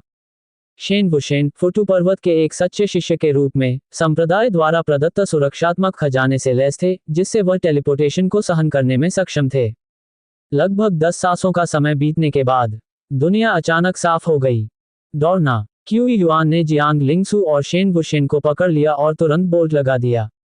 ऊपरी लोक में टेलीपोर्टेशन सरणी की देखरेख करने वाले महान स्वामी अचंभित रह गए। क्या अभी अभी कोई आया है? जाओ टेलीपोर्ट चेक करो। ओह, मुझे क्या चेक करना था? इसे भूल जाओ, खेती बाड़ी पर वापस लौटते हैं। अल्पविराम। मोलो पवित्र टावर, हालांकि इसे टावर कहा जाता है, वास्तव में कैंगलांग क्षेत्र से बहुत छोटा क्षेत्र नहीं था। धरती से लेकर आकाश तक यह अविश्वसनीय रूप से ऊंचाई तक फैला हुआ था, जो अनगिनत स्तरों में विभाजित था। असंख्य तैरते हुए शहर आकाश में मंडरा रहे थे, जो एक के बाद एक मोलो पवित्र टावरों को घेरे हुए थे। नीचे जमीन पर अधिकतर नश्वर प्राणी थे और आसपास कुछ ही साधक नजर आ रहे थे। तैरते हुए शहर और मोलो पवित्र मीनारें वे स्थान थे जहां साधक निवास करते थे। उसी क्षण तैरते हुए शहरों में से एक पर क्यूई युआन ने अंगड़ाई ली और जम्हाई ली। ऊपरी लोक की हवा वास्तव में मीठी है, लेकिन क्या यह नहीं कहा गया था कि यांग देवता हर जगह विचरण करते हैं और मिथक कुत्तों की तरह आम हैं? इस शहर में मिथकों को भूल जाए, यहाँ तक कि एक भी यिन देवता कहाँ है। आकार के लिहाज से ये तैरता हुआ शहर दाशांग साम्राज्य से कहीं अधिक विशाल था। कई तैरते शहरों में से इसे छोटे शहरों में से एक माना जाता था। शेन वुशेन ने अजीब सी हंसी हंसते हुए कहा, वरिष्ठ, यिन देवता चाहे आप कहीं भी हों, परम शक्तिशाली होते हैं। यदि वह कभी सच्चे शिष्य के रूप में यिन देवता के क्षेत्र में प्रवेश करता है, तो वह तुरंत एक वरिष्ठ बनने के लिए आवेदन कर सकता है। एक पवित्र भूमि का एक बुजुर्ग। अमलोक में पवित्र भूमियों के अलावा अनगिनत अन्य संप्रदाय थे, उनकी गिनती करने में सदियां लग जाएंगी। इनमें से कुछ संप्रदाय शक्तिशाली थे, जिनके सर्वोच्च विशेषज्ञ मिथक, महान गुरु या स्वामी होते थे। कुछ तो और भी कमजोर थे, उनके सबसे मजबूत विशेषज्ञ पर्पल मैंशन के थे, या उससे भी बदतर गोल्डन कोर के साधक थे, जो शेनिगुआंग संप्रदाय के बराबर भी नहीं थे। तो पर्पल मैंशन में साधना करने से मुझे क्या मिलता है? क्यूई युआन ने धीमी आवाज में पूछा। शेन वुशेन क्षण भर के लिए स्तब्ध रह गया। क्या तुम अब भी खुद को पर्पल मैंशन का साधक कहते हो? पवित्र भूमि के बाहर के क्षेत्रों में पर्पल मैंशन के साधकों को ग्रैंड मास्टर कहा जाता है। जैसा कि उम्मीद थी, अब मैं यहाँ का सरगना बन गया हूँ, क्यूई युआन ने कहा। उसकी आंखें चमक रही थीं और वह दूर स्थित मोलो पवित्र टावर की ओर देख रहा था। उसकी निगाहों में आशा की चमक थी। वहां ऊपर बहुत सारे अंधुले सफेद कमल खिले हुए हैं। उसी क्षण शेन वुशेन ने कहा, मोलो कबीले के पास कुल 99 मोलो पवित्र मीनारें हैं। ये 99 टावर आपस में जुड़े हुए हैं। वरिष्ठ, यदि आप 5वें और 6ठे स्वर्ग के बीच स्थित राक्षसों के रसातल तक पहुंचना चाहते हैं, तो आपको मोलो पवित्र मीनारों से होकर गुजरना होगा। 9 स्वर्गों में से प्रत्येक को इच्छा अनुसार पार नहीं किया जा सकता था। पवित्र भूमि से होकर गुजरना पड़ता था। साधारण किसानों की बात करें तो महान अवसरों के बिना वे अपने पूरे जीवन में शायद कभी भी अपने अपने स्वर्ग से बाहर न निकल पाएं। ची युआन ने गहरी सांस ली। हमें अंदर जाने की पात्रता कैसे मिलेगी? क्या मैं जबरदस्ती अंदर जा सकता हूँ? शेन वुशेन को पसीना आ गया। जूनियर को सिर्फ उतरना आता है, चढ़ना नहीं। अगर तुमने जबरदस्ती ऊपर चढ़ने की कोशिश की तो हो सकता है कि सुप्रीम ट्रुथ एसोसिएशन द्वारा लगाए गए किसी प्रतिबंध को तोड़ दो। यहाँ तक कि यांग देवता भी अमर लोक के शून्य में निर्वासित हो सकते हैं। अरे, तुम तो कोई बहुत अच्छे स्थानीय गाइड नहीं हो। मुझे वुतियान से पूछना चाहिए, शेन वुशेन से निराश होकर क्यूई युआन ने कहा। उच्च लोक में आने के बाद उसने सोचा था कि शेन वुशेन एक मार्गदर्शक के रूप में कार्य कर सकता है। उसने उससे कई प्रश्न पूछे थे, लेकिन उसे इस बारे में कुछ भी पता नहीं था। वह तो बिल्कुल भी स्थानीय निवासी जैसा नहीं लग रहा था। शेन वुशेन को थोड़ा अन्याय महसूस हुआ। इसी बीच क्यूई युआन ने अपनी नवजात आत्मा वुटियन बुद्ध से संपर्क स्थापित किया। वर्तमान में वुटियान बौद्ध साम्राज्य में निवास कर रहा था, जो 5वें स्वर्ग के दूसरी ओर स्थित था। जल्द ही क्यूई युआन को वुटियन बुद्ध से उत्तर प्राप्त हुआ। छठे स्वर्ग में जाने के लिए किसी को आकाश पार करने वाले जेड पत्थर की आवश्यकता होती थी। आमतौर पर मोलो वंश के यांग देवताओं के पास कई आकाश पार करने वाले जेड रत्न होते थे। मोलो पवित्र टावरों के भीतर कुछ बिखरे हुए आकाश पार करने वाले जेड पत्थर भी हो सकते हैं। ची युआन ने मोलो पवित्र टावर की ओर देखा, उसकी निगाहें उम्मीद से भरी हुई थीं। चलो मोलो पवित्र टावर चलते हैं। उसके मन में पहले से ही एक योजना थी, एक उत्तम योजना। अगर उसे आकाश पार करने वाला जेड नहीं मिला तो वह अपने लिए एक सफेद कमल ढूंढ लेगा। क्या उसके बैंगनी महल का इस्तेमाल करके एक मूर्ख सफेद कमल को बाहर निकालना अनुचित होगा? दोस्तों, एक बात बताओ, ऐसे हालात में तुम क्या करते? सीधे आगे बढ़ते या पहले सोचते? अध्याय 409, काले राक्षसों का अथाह गड्ढा। वंश स्वर्णिक कोर एक तारा है और आप इसे साधना कहते हैं।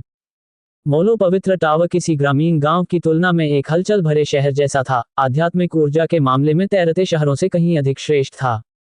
मोलो पवित्र टावर में रहने वाले नश्वर प्राणी अपनी जीवन अवधि को लगभग दोगुना कर सकते थे। इस दौरान क्यूई युआन अपने शरीर को शुद्ध करने के लिए दिव्य ऊर्जा का उपयोग कर रहा था, जिससे उसकी त्वचा उत्तरोत्तर सफेद और पारदर्शी होती जा रही थी।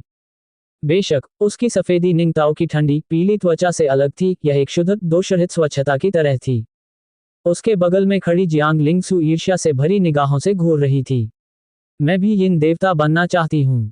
ची युआन को देखकर उसे प्रशंसा और हीनता दोनों का भाव महसूस हुआ। आखिरकार उसकी त्वचा अब क्यूई युआन की त्वचा की तुलना में कम परिपूर्ण प्रतीत होती थी। अब जब तुम यहाँ हो तो साधना पर ध्यान दो, क्यूई युआन ने जियांग लिंगसु के बालों पर थपथपाते हुए कहा। तीनों का समूह मोलो पवित्र टावर के उन स्तरों में से एक पर पहुंचा जिसे जियू स्वर्ग के नाम से जाना जाता है। ये स्तर सबसे समृद्ध था और यहाँ सबसे अधिक संख्या में साधक आते थे। अन्य स्वर्गों के कई पवित्र क्षेत्रों के साथ साथ पंचम स्वर्ग के पवित्र क्षेत्रों ने भी यहाँ चौकियां स्थापित की थीं। जिस क्षेत्र में मोलो वंश निवास करता था वह मिलुओ प्रकाश से समृद्ध था, जो एक मूल्यवान संसाधन था जो एक दिव्य क्षेत्र का विस्तार कर सकता था और यांग देव स्वर्गीय सम्राटों के लिए भी लाभकारी था, जो संभवतः असंख्य लोगों को प्रकाशित करने से जुड़ा था।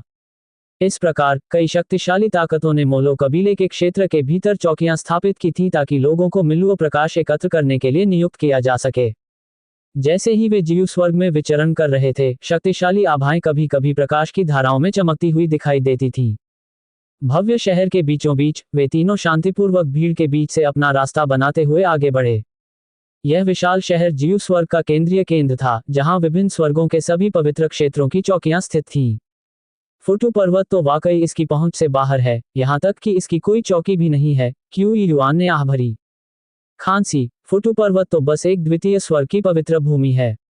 यहाँ कोई चौकी न होना सामान्य बात है, शेन वुशेन ने अजीब तरह से कहा। फुटू पर्वत पर केवल एक ही यांग देवता था और वह भी स्वर्गीय क्षेत्र में था। वे मोलो कबीले के क्षेत्र में अपना प्रभाव फैलाने में असमर्थ थे।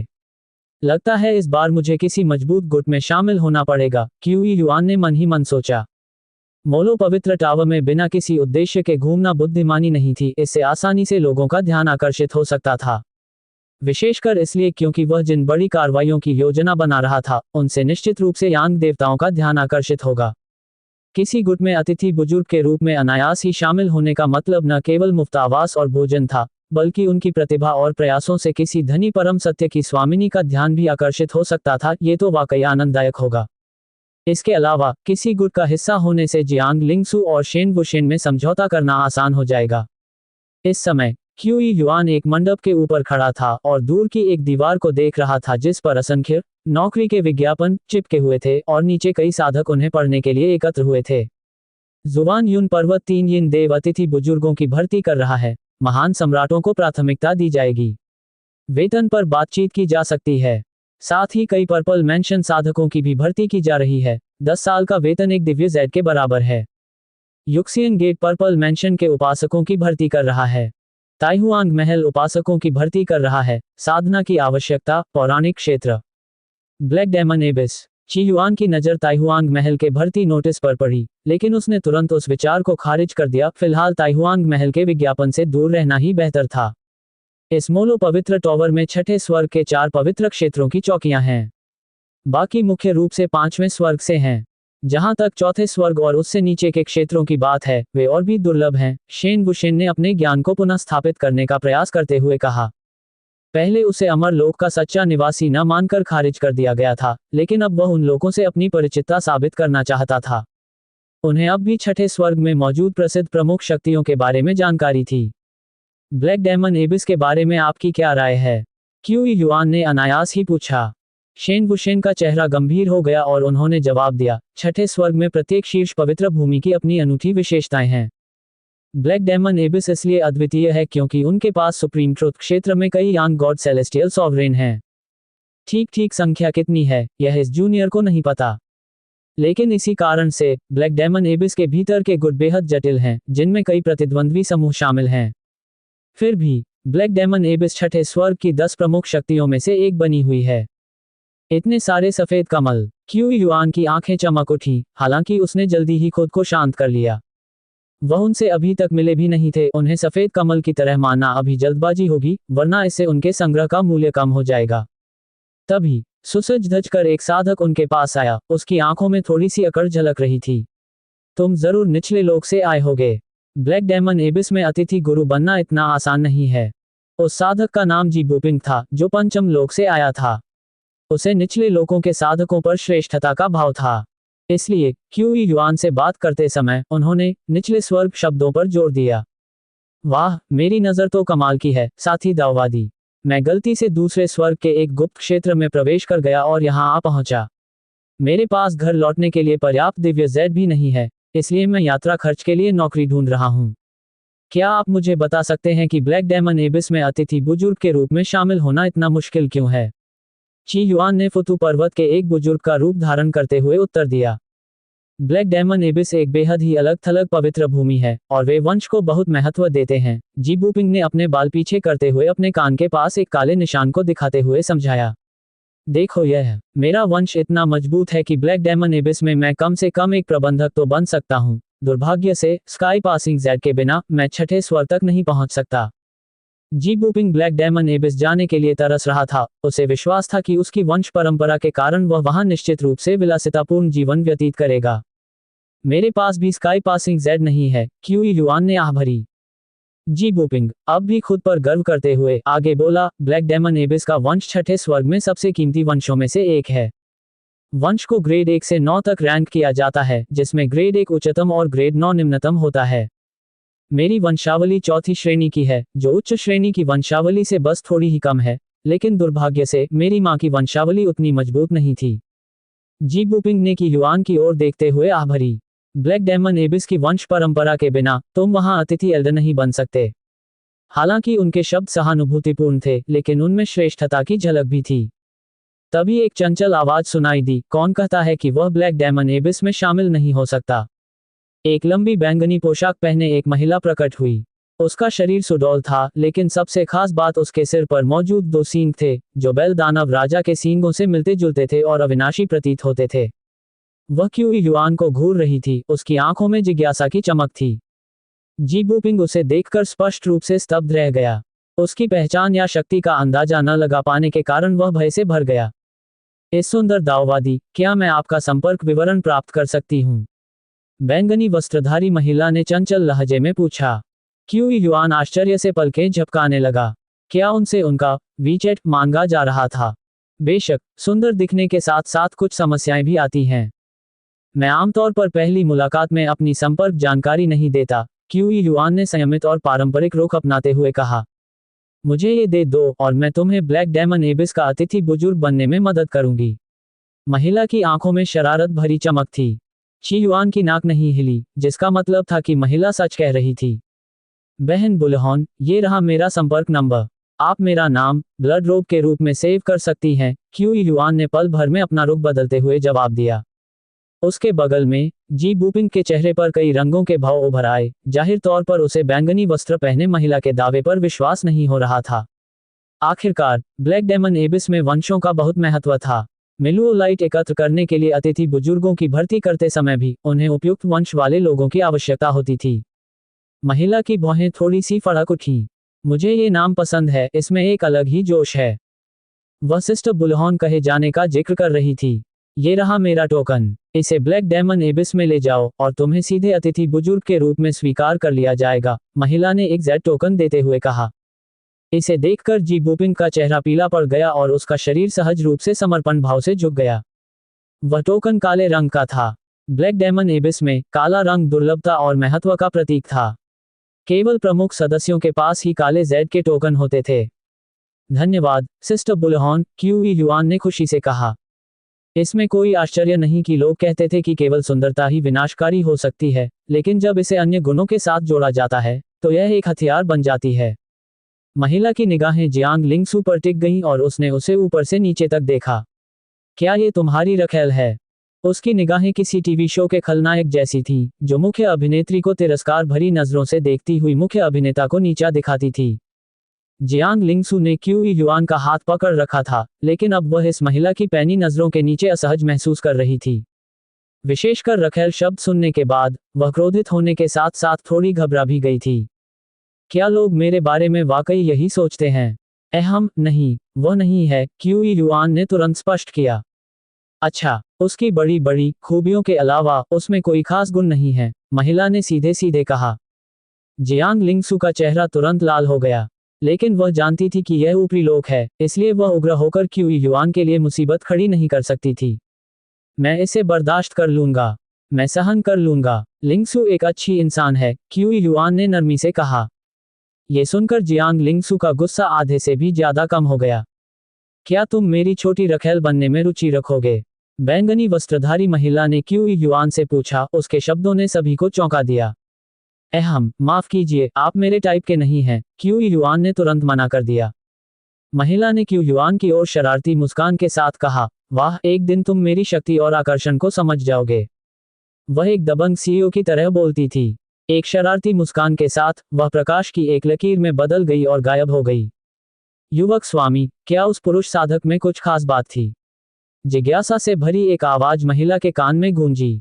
उसमें ब्लैक डेमन एबिस का वंश है और वो कोई कमजोर वंश नहीं है, बैंगनी वस्त्रधारी महिला ने जिज्ञासा से चमकती आंखों से जवाब दिया।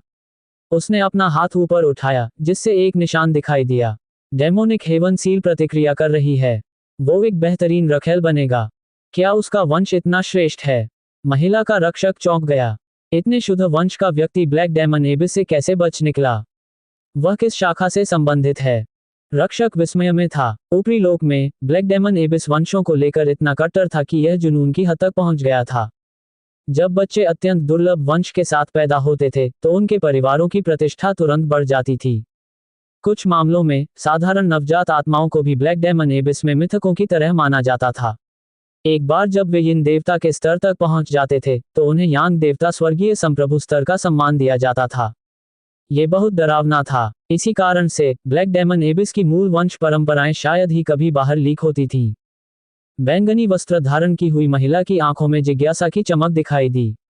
राक्षसी स्वर्ग मोहर ने उस सुंदर पुरुष साधक के वंश के स्रोत की पहचान नहीं की थी। वह किस शाखा से संबंधित है, इससे कोई फर्क नहीं पड़ता। फर्क सिर्फ इस बात से पड़ता है कि मैंने उसे खोजा है, इसलिए वह मेरा है। तुम्हें क्या लगता है, मैं उसे अपनी रखेल बनाने के लिए कैसे मना सकती हूँ? खैर, युवा मालकिन के आकर्षण और शक्ति के साथ यह मुश्किल नहीं होगा। लेकिन क्या मुझे उसकी पृष्ठभूमि की जांच करनी चाहिए? कोई जरूरत नहीं, बैंगनी वस्त्रधारी महिला ने सिर हिलाते हुए उत्तर दिया। लेकिन अफसोस की बात है, मुझे मॉर्निंग स्टार ग्रीनब्लड बीस्ट को ढूंढना है, वरना मैं उसे अभी छठे स्वर्ग में वापस ले जाती। वह महिला छठे स्वर्ग से मोलो कबीले में मॉर्निंग स्टार ग्रीनब्लड बीस्ट की तलाश में आई थी। यह विशेष जीव उसकी वंश परंपरा को काफी मजबूत कर सकता है। इसी बीच क्यू युआन ने गहरे काले रंग के जेड टोकन को पकड़े हुए अपनी आंखों में शरारत भरी चमक बिखेरी। ब्लैक डेमन एबिस में प्रवेश करना वाकई आसान है। पास ही में खड़ा जी बुपिंग ईर्ष्या से भरा हुआ था, हालांकि उसने इसे दिखाने की हिम्मत नहीं की।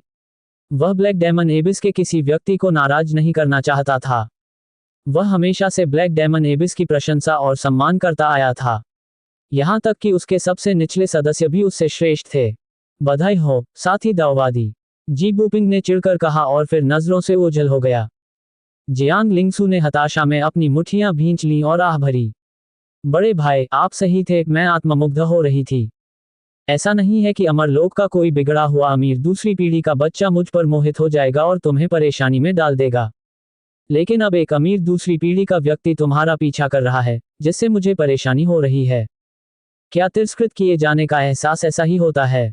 जियांग लिंगसू का इस तरह के उपचार का ये पहला अनुभव था और वह खुद पर सवाल उठाने लगी। डरने की क्या बात है? तुम किसी टीवी ड्रामा के मुख्य किरदार तो हो नहीं। ऐसी घटनाएं तो कभी कभार ही होती हैं, क्यू युआन ने कंधे उचकाते हुए कहा। चलो चलते हैं। ब्लैक डेमन एबिस से मुफ्त में मजे लेने का समय आ गया है।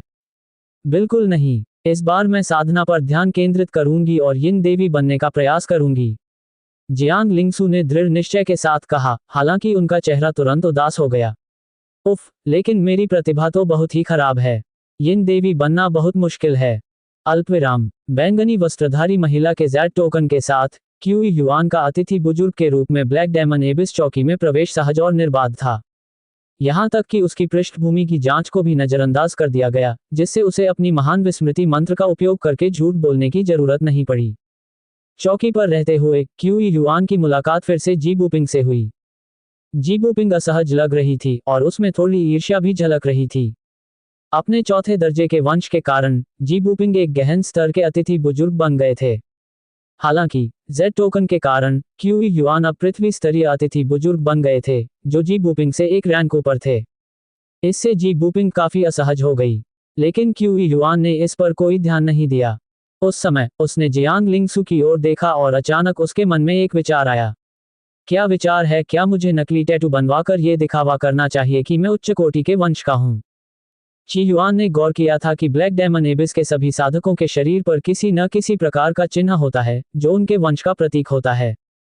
जब भी ब्लैक डेमन एबिस के साधक प्रकट होते थे, मोलो कबीले के लोग उनका अत्यंत सम्मान करते थे, मानो वे किसी विदेशी स्वामी की पूजा कर रहे हों।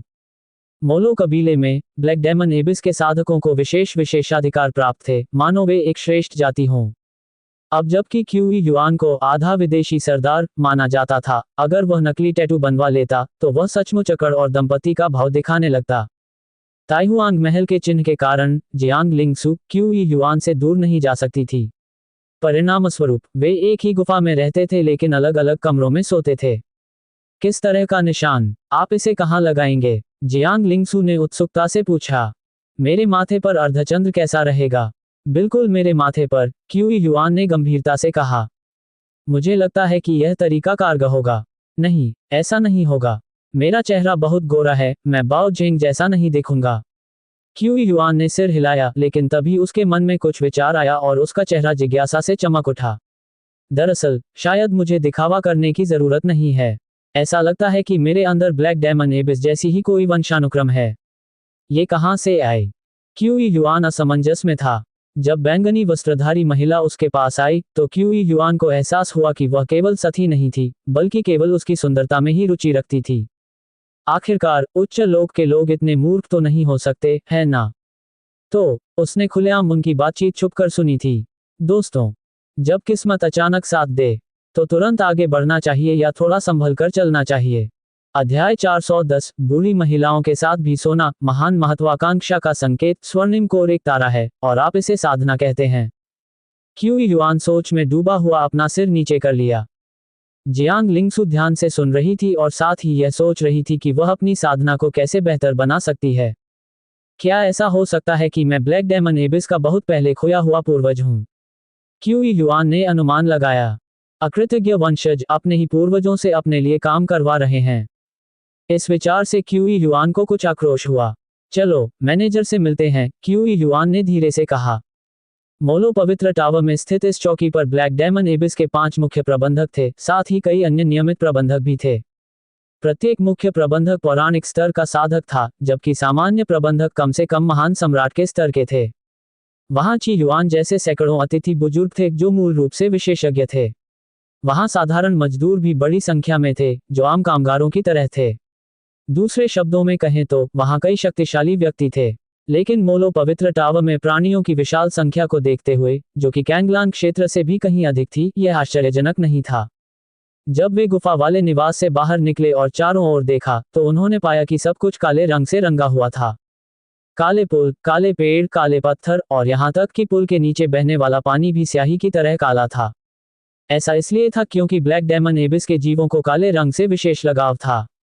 कम से कम हवा तो काली नहीं है। क्यूई युआन ने बुदबुदाते हुए पुल पार करते हुए ब्लैक डेमन एबिस चौकी के केंद्र की ओर कदम बढ़ाया। पुल पर उन्होंने कई अतिथि बुजुर्गों को देखा, लेकिन पर्पल मैंशन स्तर पर मजदूरों की संख्या कहीं अधिक थी, जबकि क्यूई युआन जैसे अतिथि बुजुर्ग दुर्लभ थे। जब भी ये मजदूर क्यूई युआन से मिलते थे तो वे सम्मानपूर्वक सिर झुकाते थे। ब्लैक डेमन एबिस में रुतबा बिल्कुल स्पष्ट था और ताकत और वंश ही सब कुछ मायने रखते थे। इस समय क्यूई युआन पुल की रेलिंग पर झुककर चौकी के नजारे की प्रशंसा कर रहा था। जियांग लिंगसु क्यूई युआन से ज्यादा दूर नहीं रह सकती थी, इसलिए वह उसकी बांह से कसकर लिपट गई और बेहद अंतरंगता का भाव दिखाने लगी। ऊपरी लोक वाकई अद्भुत है, ये पुल दिलचस्प है, क्यूई युआन ने टिप्पणी की। वह पुल वास्तव में एक जादुई खजाना था। चौकी की गहराई तक पहुंचने के लिए पुल को पार करना पड़ता था। हालांकि सीमा पार करने में लगने वाला समय इस बात पर निर्भर नहीं करता था कि कोई कितनी तेजी से उड़ता है, बल्कि यह इस बात पर निर्भर करता था कि उनकी पहचान टोकन द्वारा क्या स्थिति दर्शाई गई है। सामान्य मजदूरों के लिए, चाहे वे कितनी भी तेज गति से चलें या उड़ें, पुल पार करने में 100 से अधिक सांसें लगेंगी, ठीक वैसे ही जैसे किसी नश्वर व्यक्ति की गति से चलने में लगता है। अतिथि बुजुर्गों के लिए समय उनके पद के अनुसार अलग अलग होता था। क्यूई युआन के अतिथि बुजुर्ग के प्रतीक चिन्ह के साथ उसे पुल पार करने में आमतौर पर लगभग 30 सांसें लगती थीं। मैंने ऐसा जादुई खजाना पहली बार देखा है।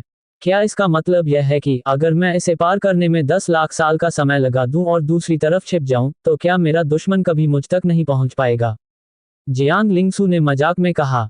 अगर दुश्मन पुल पार ही न करे तो क्या होगा? क्यूई युआन हंस पड़ा। ये पुल कुछ हद तक ही दिलचस्प था। ये निचले स्तर के साधकों को नियंत्रण में रखने के लिए एक नियम की तरह कारगर साबित हुआ, लेकिन एक दिव्य क्षेत्र वाले महान सम्राट के लिए इसे दरकिनार करने के कई तरीके थे। पर्पल मैंशन के स्तर पर मौजूद क्यूई युआन भी पार जाने के रास्ते खोज सकता था। बेशक, चूंकि वह फुतू पर्वत के एक बुजुर्ग होने का नाटक कर रहा था, इसलिए उसे उस व्यक्तित्व पर कायम रहना पड़ा। 30 सांसों के बाद Qi Yuan black demon abyss चौकी के केंद्र में पहुंच गया। उसके सामने एक विशाल काला पत्थर खड़ा था। उसने अपना पहचान पत्र निकाला।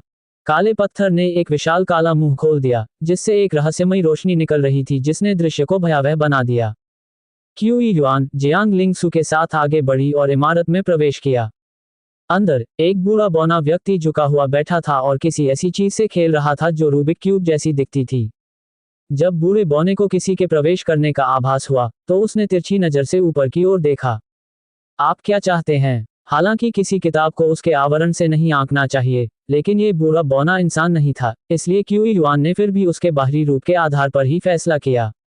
वह बूढ़ा व्यक्ति अजीब स्वभाव का लग रहा था, शायद लंबे समय तक खेती करने और अपने दिमाग को खराब करने के कारण ऐसा हुआ था। स्टुअर्ट के, मैं जानना चाहता हूं कि स्काई पासिंग जेड के बदले मुझे कितने पुण्य कमाने होंगे, क्यूई युआन ने कहा।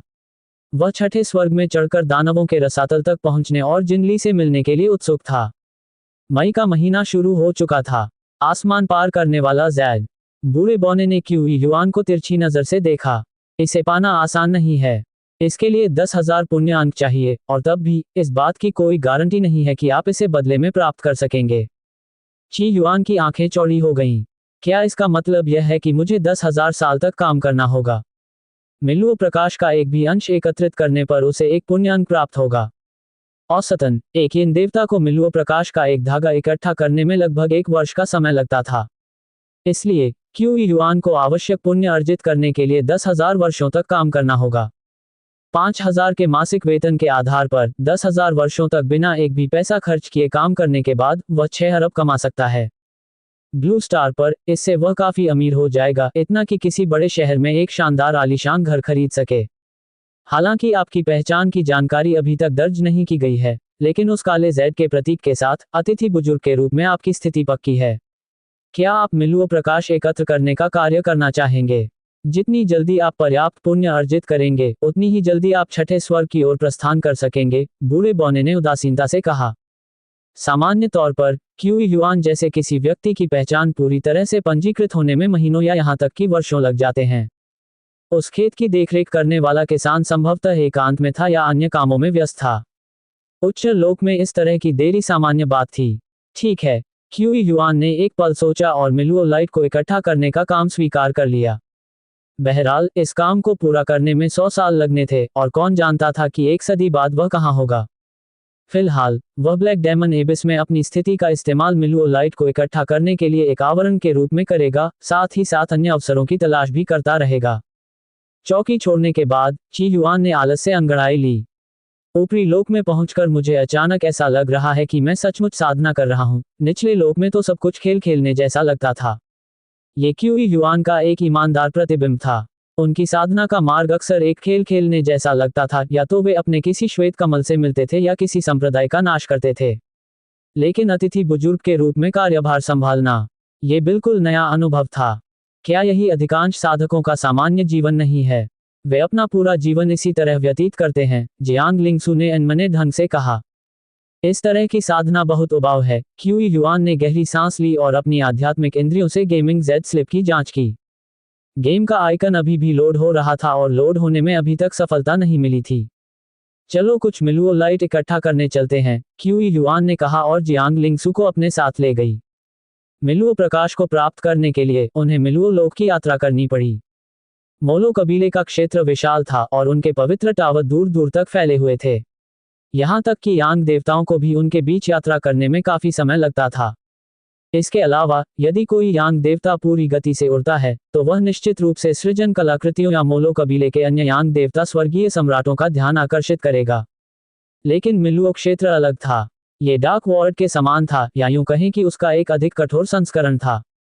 डार्क वॉर्ड एक विशेष स्थान था जहां टेलीपोर्टेशन एरे का उपयोग होता था, एक अथाह अंतरिक्ष। यहाँ तक कि एक यांग देवता भी केवल टेलीपोर्टेशन एरे के माध्यम से ही डार्क वॉर्ड से गुजर सकता था। वह अपने भौतिक शरीर से इसका अन्वेषण करने में असमर्थ था। इसी वजह से अमरलोक में अंधकार में शून्य को लेकर काफी अटकलें और शोध कार्य चल रहे थे। मिलुओ क्षेत्र डार्क वॉर्ड का एक अपरिष्कृत संस्करण था, जहां साधक प्रवेश कर सकते थे। हालांकि ये जटिल और खतरों से भरा हुआ था, यहाँ तक कि इन देवता सम्राट भी सावधानी न बरतने पर वहां नष्ट हो सकते थे। लेकिन यात्रा के लिए मिलुओ रील्म अविश्वसनीय रूप से सुविधाजनक और गोपनीय था। केवल महान संप्रभु स्तर या उससे ऊपर के लोग, जिनके पास अपने दिव्य क्षेत्र थे, आमतौर पर यात्रा के लिए मिलुओ क्षेत्र का उपयोग करते थे। मोलो कबीले के नियंत्रण में स्थित मिलुओ क्षेत्र मिलुओ प्रकाश से समृद्ध था। मिलुओ प्रकाश को एकत्रित करने के लिए मिलुओ क्षेत्र में प्रवेश करने के लिए प्रमुख गुटों से प्रमाण पत्र की आवश्यकता होती थी। यही एक कारण था कि Qi Yuan black demon abyss में शामिल हो गया था। कुछ 100 सालों के बाद क्यूई युआन और जियांग लिंगसू मिलुओ क्षेत्र के प्रवेश द्वार पर पहुंचे। प्रवेश द्वार पर लंबी कतार लगी हुई थी। मोलो कबीले के साधक पहरा दे रहे थे। उनके चेहरे पर आलस्य का भाव था और उनका रवैया अभिमानी था, क्योंकि वे मिलुओ क्षेत्र में प्रवेश करने वालों का निरीक्षण कर रहे थे। पर्पल मैंशन के कई साधक अब आम इंसानों की तरह चुप होकर चुपचाप कतार में खड़े थे। किसी की हिम्मत नहीं हुई कि वह बीच में घुस जाए। हालांकि उनकी वंश परंपरा बहुत छोटी थी, फिर भी इन देव सम्राट भी इससे अछूते नहीं थे। क्यूई युआन कतार में शामिल होने ही वाला था कि अचानक उसके कान में एक आवाज सुनाई दी, आप ब्लैक डेमन एबिस के अतिथि बुजुर्ग हैं, आपको कतार में लगने की जरूरत नहीं है। वक्ता एक यिन देवता सम्राट था जो कतार में खड़ा था। उसने ईर्ष्या भरी निगाहों से क्यूई युआन को देखा। मोलो वंश में ब्लैक डेमन एबिस और ताइहुआंग पैलेस के लोगों को विशेष अधिकार प्राप्त हैं, यिन गॉड सॉवरेन ने आगे कहा। मोलो वंश लंबे समय से ब्लैक डेमन एबिस की चापलूसी करता रहा था, इस उम्मीद में कि एक दिन वे एक शाखा परिवार के रूप में उनसे फिर से जुड़ जाएंगे। दुर्भाग्यवश ब्लैक डेमन एबिस ने उन्हें नजरअंदाज करना जारी रखा। ओह, बुरा नहीं है, मैं अब एक तरह से विदेशी वीआईपी बन गया हूँ।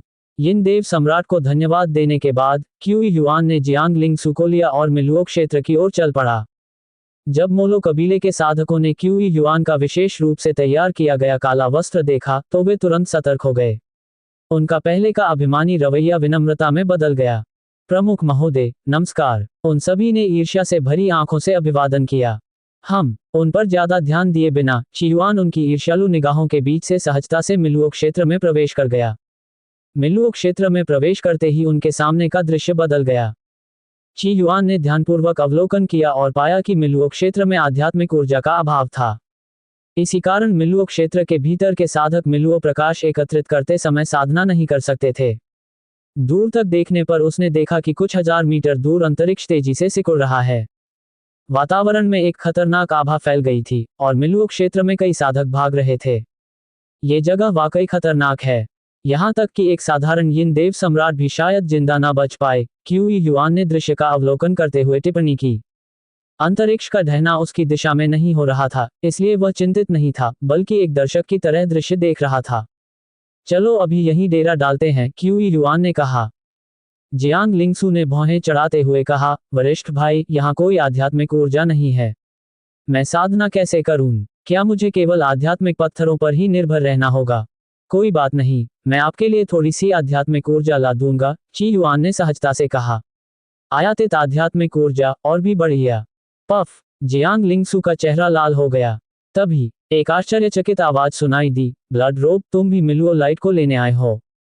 क्यूई युआन ने मुड़कर देखा तो उसे एक जाना पहचाना चेहरा दिखाई दिया। वह कोई और नहीं बल्कि जी बुपिंग था। जी बुपिंग ने काले वस्त्र पहने हुए थे और वह कुछ अस्त व्यस्त दिख रहे थे। उसके बगल में एक बदसूरत बूढ़ी औरत खड़ी थी, जो जी बुपिंग की मालकिन प्रतीत होती थी। वह बुजुर्ग महिला पौराणिक स्तर की साधिका थी, जो उसे शीर्ष श्रेणी की विशेषज्ञ बनाती थी। ब्लैक डेमन एबिस में शामिल होने के बाद मिलुओ लाइट को इकट्ठा करने के अलावा और क्या करना है? क्यूई युआन ने आलस्य से कहा। जी बुपिंग के चेहरे के भाव बदल गए क्योंकि उनके दिल में निराशा की भावना भर गई थी। मिलुओ लाइट के संग्रह को तेज करने और ब्लैक डेमन एबिस में आगे बढ़ने के लिए उसने अपनी गरिमा का त्याग कर दिया और अतिथि बुजुर्ग का दर्जा हासिल करने के लिए इस बूढ़ी औरत का अस्थायी साथी बन गया। फिर भी ब्लड रोब ने बड़ी आसानी से अपना स्थान सुरक्षित कर लिया। इससे जी बुपिंग को लगा कि उसके बलिदान व्यर्थ हो गए हैं। उस बदसूरत बूढ़ी औरत ने क्यूई युआन की तरफ एक नजर डाली और फिर नजरें हटा ली। उसके बाद वह जी बुपिंग को पहाड़ों की ओर ले गई। तो वही है ब्लड रोब, जिस पर मुख्य सदस्यों ने ध्यान दिया था। उसकी अच्छी शक्ल के अलावा उसमें कुछ भी खास नहीं लगता, बूढ़ी औरत ने सोचा। उसके लिए ब्लैक डेमन एबिस के प्रमुख सदस्य भी बड़े लोग थे। उसने 5वें स्वर्ग में दसियों हजार साल बिताए थे और स्वर्ग को प्रकाशित करने की योग्यता अर्जित करने और ब्लैक डेमन एबिस की एक प्रमुख सदस्य बनने के लिए पुण्य संचय किया था। ये सुनकर जी बुपिंग और भी ज्यादा निराश हो गई। शायद वह सिर्फ भाग्यशाली है। उस बदसूरत बूढ़ी औरत ने जी बुपिंग की तरफ देखा। उसके बारे में ज्यादा चिंता मत करो। चाहे वह दिखने में कितना भी अच्छा हो, आखिर में वह एक ताकतवर शख्स के हाथों का खिलौना ही है। लेकिन तुम्हारे पास चौथी श्रेणी का वंश है और तुम्हारे पास ब्लैक डेमन एबिस का मुख्य सदस्य बनने का थोड़ा सा मौका है। उम्मीद की वो छोटी सी किरण सचमुच बहुत ही नगण्य थी, लेकिन वो मौजूद थी। इसलिए बूढ़ी औरत झूठ नहीं बोल रही थी। जी बुपिंग की आंखों में नए सिरे से दृढ़ संकल्प की चमक आ गई। मिलुओ क्षेत्र में किसी भी क्षण खतरा मंडरा सकता था, इसलिए साधक केवल ध्यान पर ही निर्भर नहीं रह सकते थे। वे अपने आसपास के वातावरण के प्रति सतर्क रहते थे। जी बुपिंग मिलुओ लाइट पर नजर रखते हुए कभी कभी दूर स्थित उस शिविर की ओर भी देखता था जहां क्यूई युआन और जियांग लिंगसू थे। युवक और युवती एक आरामदेह यात्रा पर प्रतीत हो रहे थे। उनके शिविर के चारों ओर मेज और कुर्सियां लगी हुई थीं, साथ ही विभिन्न प्रकार के खाद्य पदार्थ और फल भी रखे हुए थे। जी बुपिंग की आंखों में ईर्ष्या और थोड़ी सी दुर्भावना का भाव भर गया। इस रफ्तार से तो वे पूरा साल बर्बाद कर देंगे और मिलुओ लाइट का एक भी अंश हासिल नहीं कर पाएंगे। जी बुपिंग ने मन ही मन कोसना शुरू कर दिया। कुछ समय बाद जी बुपिंग की भौहें तन गईं और उसकी आंखों में जिज्ञासा झलकने लगी। वे कहाँ जा रहे हैं? उसने दूर स्थित शिविर को ध्वस्त होते देखा। मेज कुर्सियों को सभी भोजन के साथ हटा दिया गया। क्या उन्हें मिलुओ लाइट मिल गया होगा? मुझे उनका पीछा करना होगा। यही सोचकर वह तेजी से उस दिशा में चल पड़ा जिधर क्यूई युआन गायब हो गया था। लेकिन कुछ ही सांसों के बाद जी बुपिंग पूरी तरह से खो गया। जहां वे गए थे, वह यह महसूस करके हैरान रह गया कि वह लगभग तुरंत ही उनसे बिछड़ गया था। उसके बारे में कुछ तो गड़बड़ है। जी बुपिंग रुक गया और सोचने लगा। उसका दिमाग विचारों से भरा हुआ था। इसी बीच क्यूई युआन ने जियांग लिंगसू को पहले ही अपने पाताल लोक में पहुंचा दिया था। वह अकेला ही मिलुओ क्षेत्र से तेजी से आगे बढ़ा और एक अन्य मोलो पवित्र टॉवर की ओर चल पड़ा। कहावत है, अपने बिल के पास की घास मत खाओ। इसलिए उसने सोचा कि जाल बिछाने के लिए और दूर जाना बेहतर होगा। जी बुपिंग के उसके पीछे आने की बात करें तो क्यूई युआन ने इसे देखा था, लेकिन उसे इसकी परवाह नहीं थी।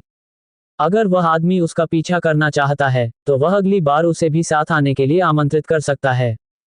जी बुपिंग में महत्वाकांक्षा स्पष्ट थी। आखिरकार वह एक बूढ़ी औरत के साथ सोने को तैयार था। यकीनन वह कुछ बड़ी योजनाओं के लिए तैयार होगा। ये सोचकर क्यूई युआन मन ही मन हंस पड़ा। वह जल्द ही मिलुओ क्षेत्र के एक अन्य निकास द्वार तक पहुंच गया। यहाँ मोलो कबीले के कई साधक निकास द्वार की रखवाली कर रहे थे। ची युआन के लिए ये रक्षक कमजोर थे। अपनी महान विस्मृति सूत्र को सक्रिय करते हुए वह बिना किसी का ध्यान खींचे सीधे बाहर निकल गया। बुनियाद तैयार करना एक कला है। ये सूक्ष्म होना चाहिए, लेकिन बहुत अधिक सूक्ष्म नहीं। दोस्तों, एक बात बताओ, आगे बढ़ने के लिए क्या ज्यादा जरूरी है? सिर्फ मेहनत या सही चाल? मिलते हैं नेक्स्ट चैप्टर में।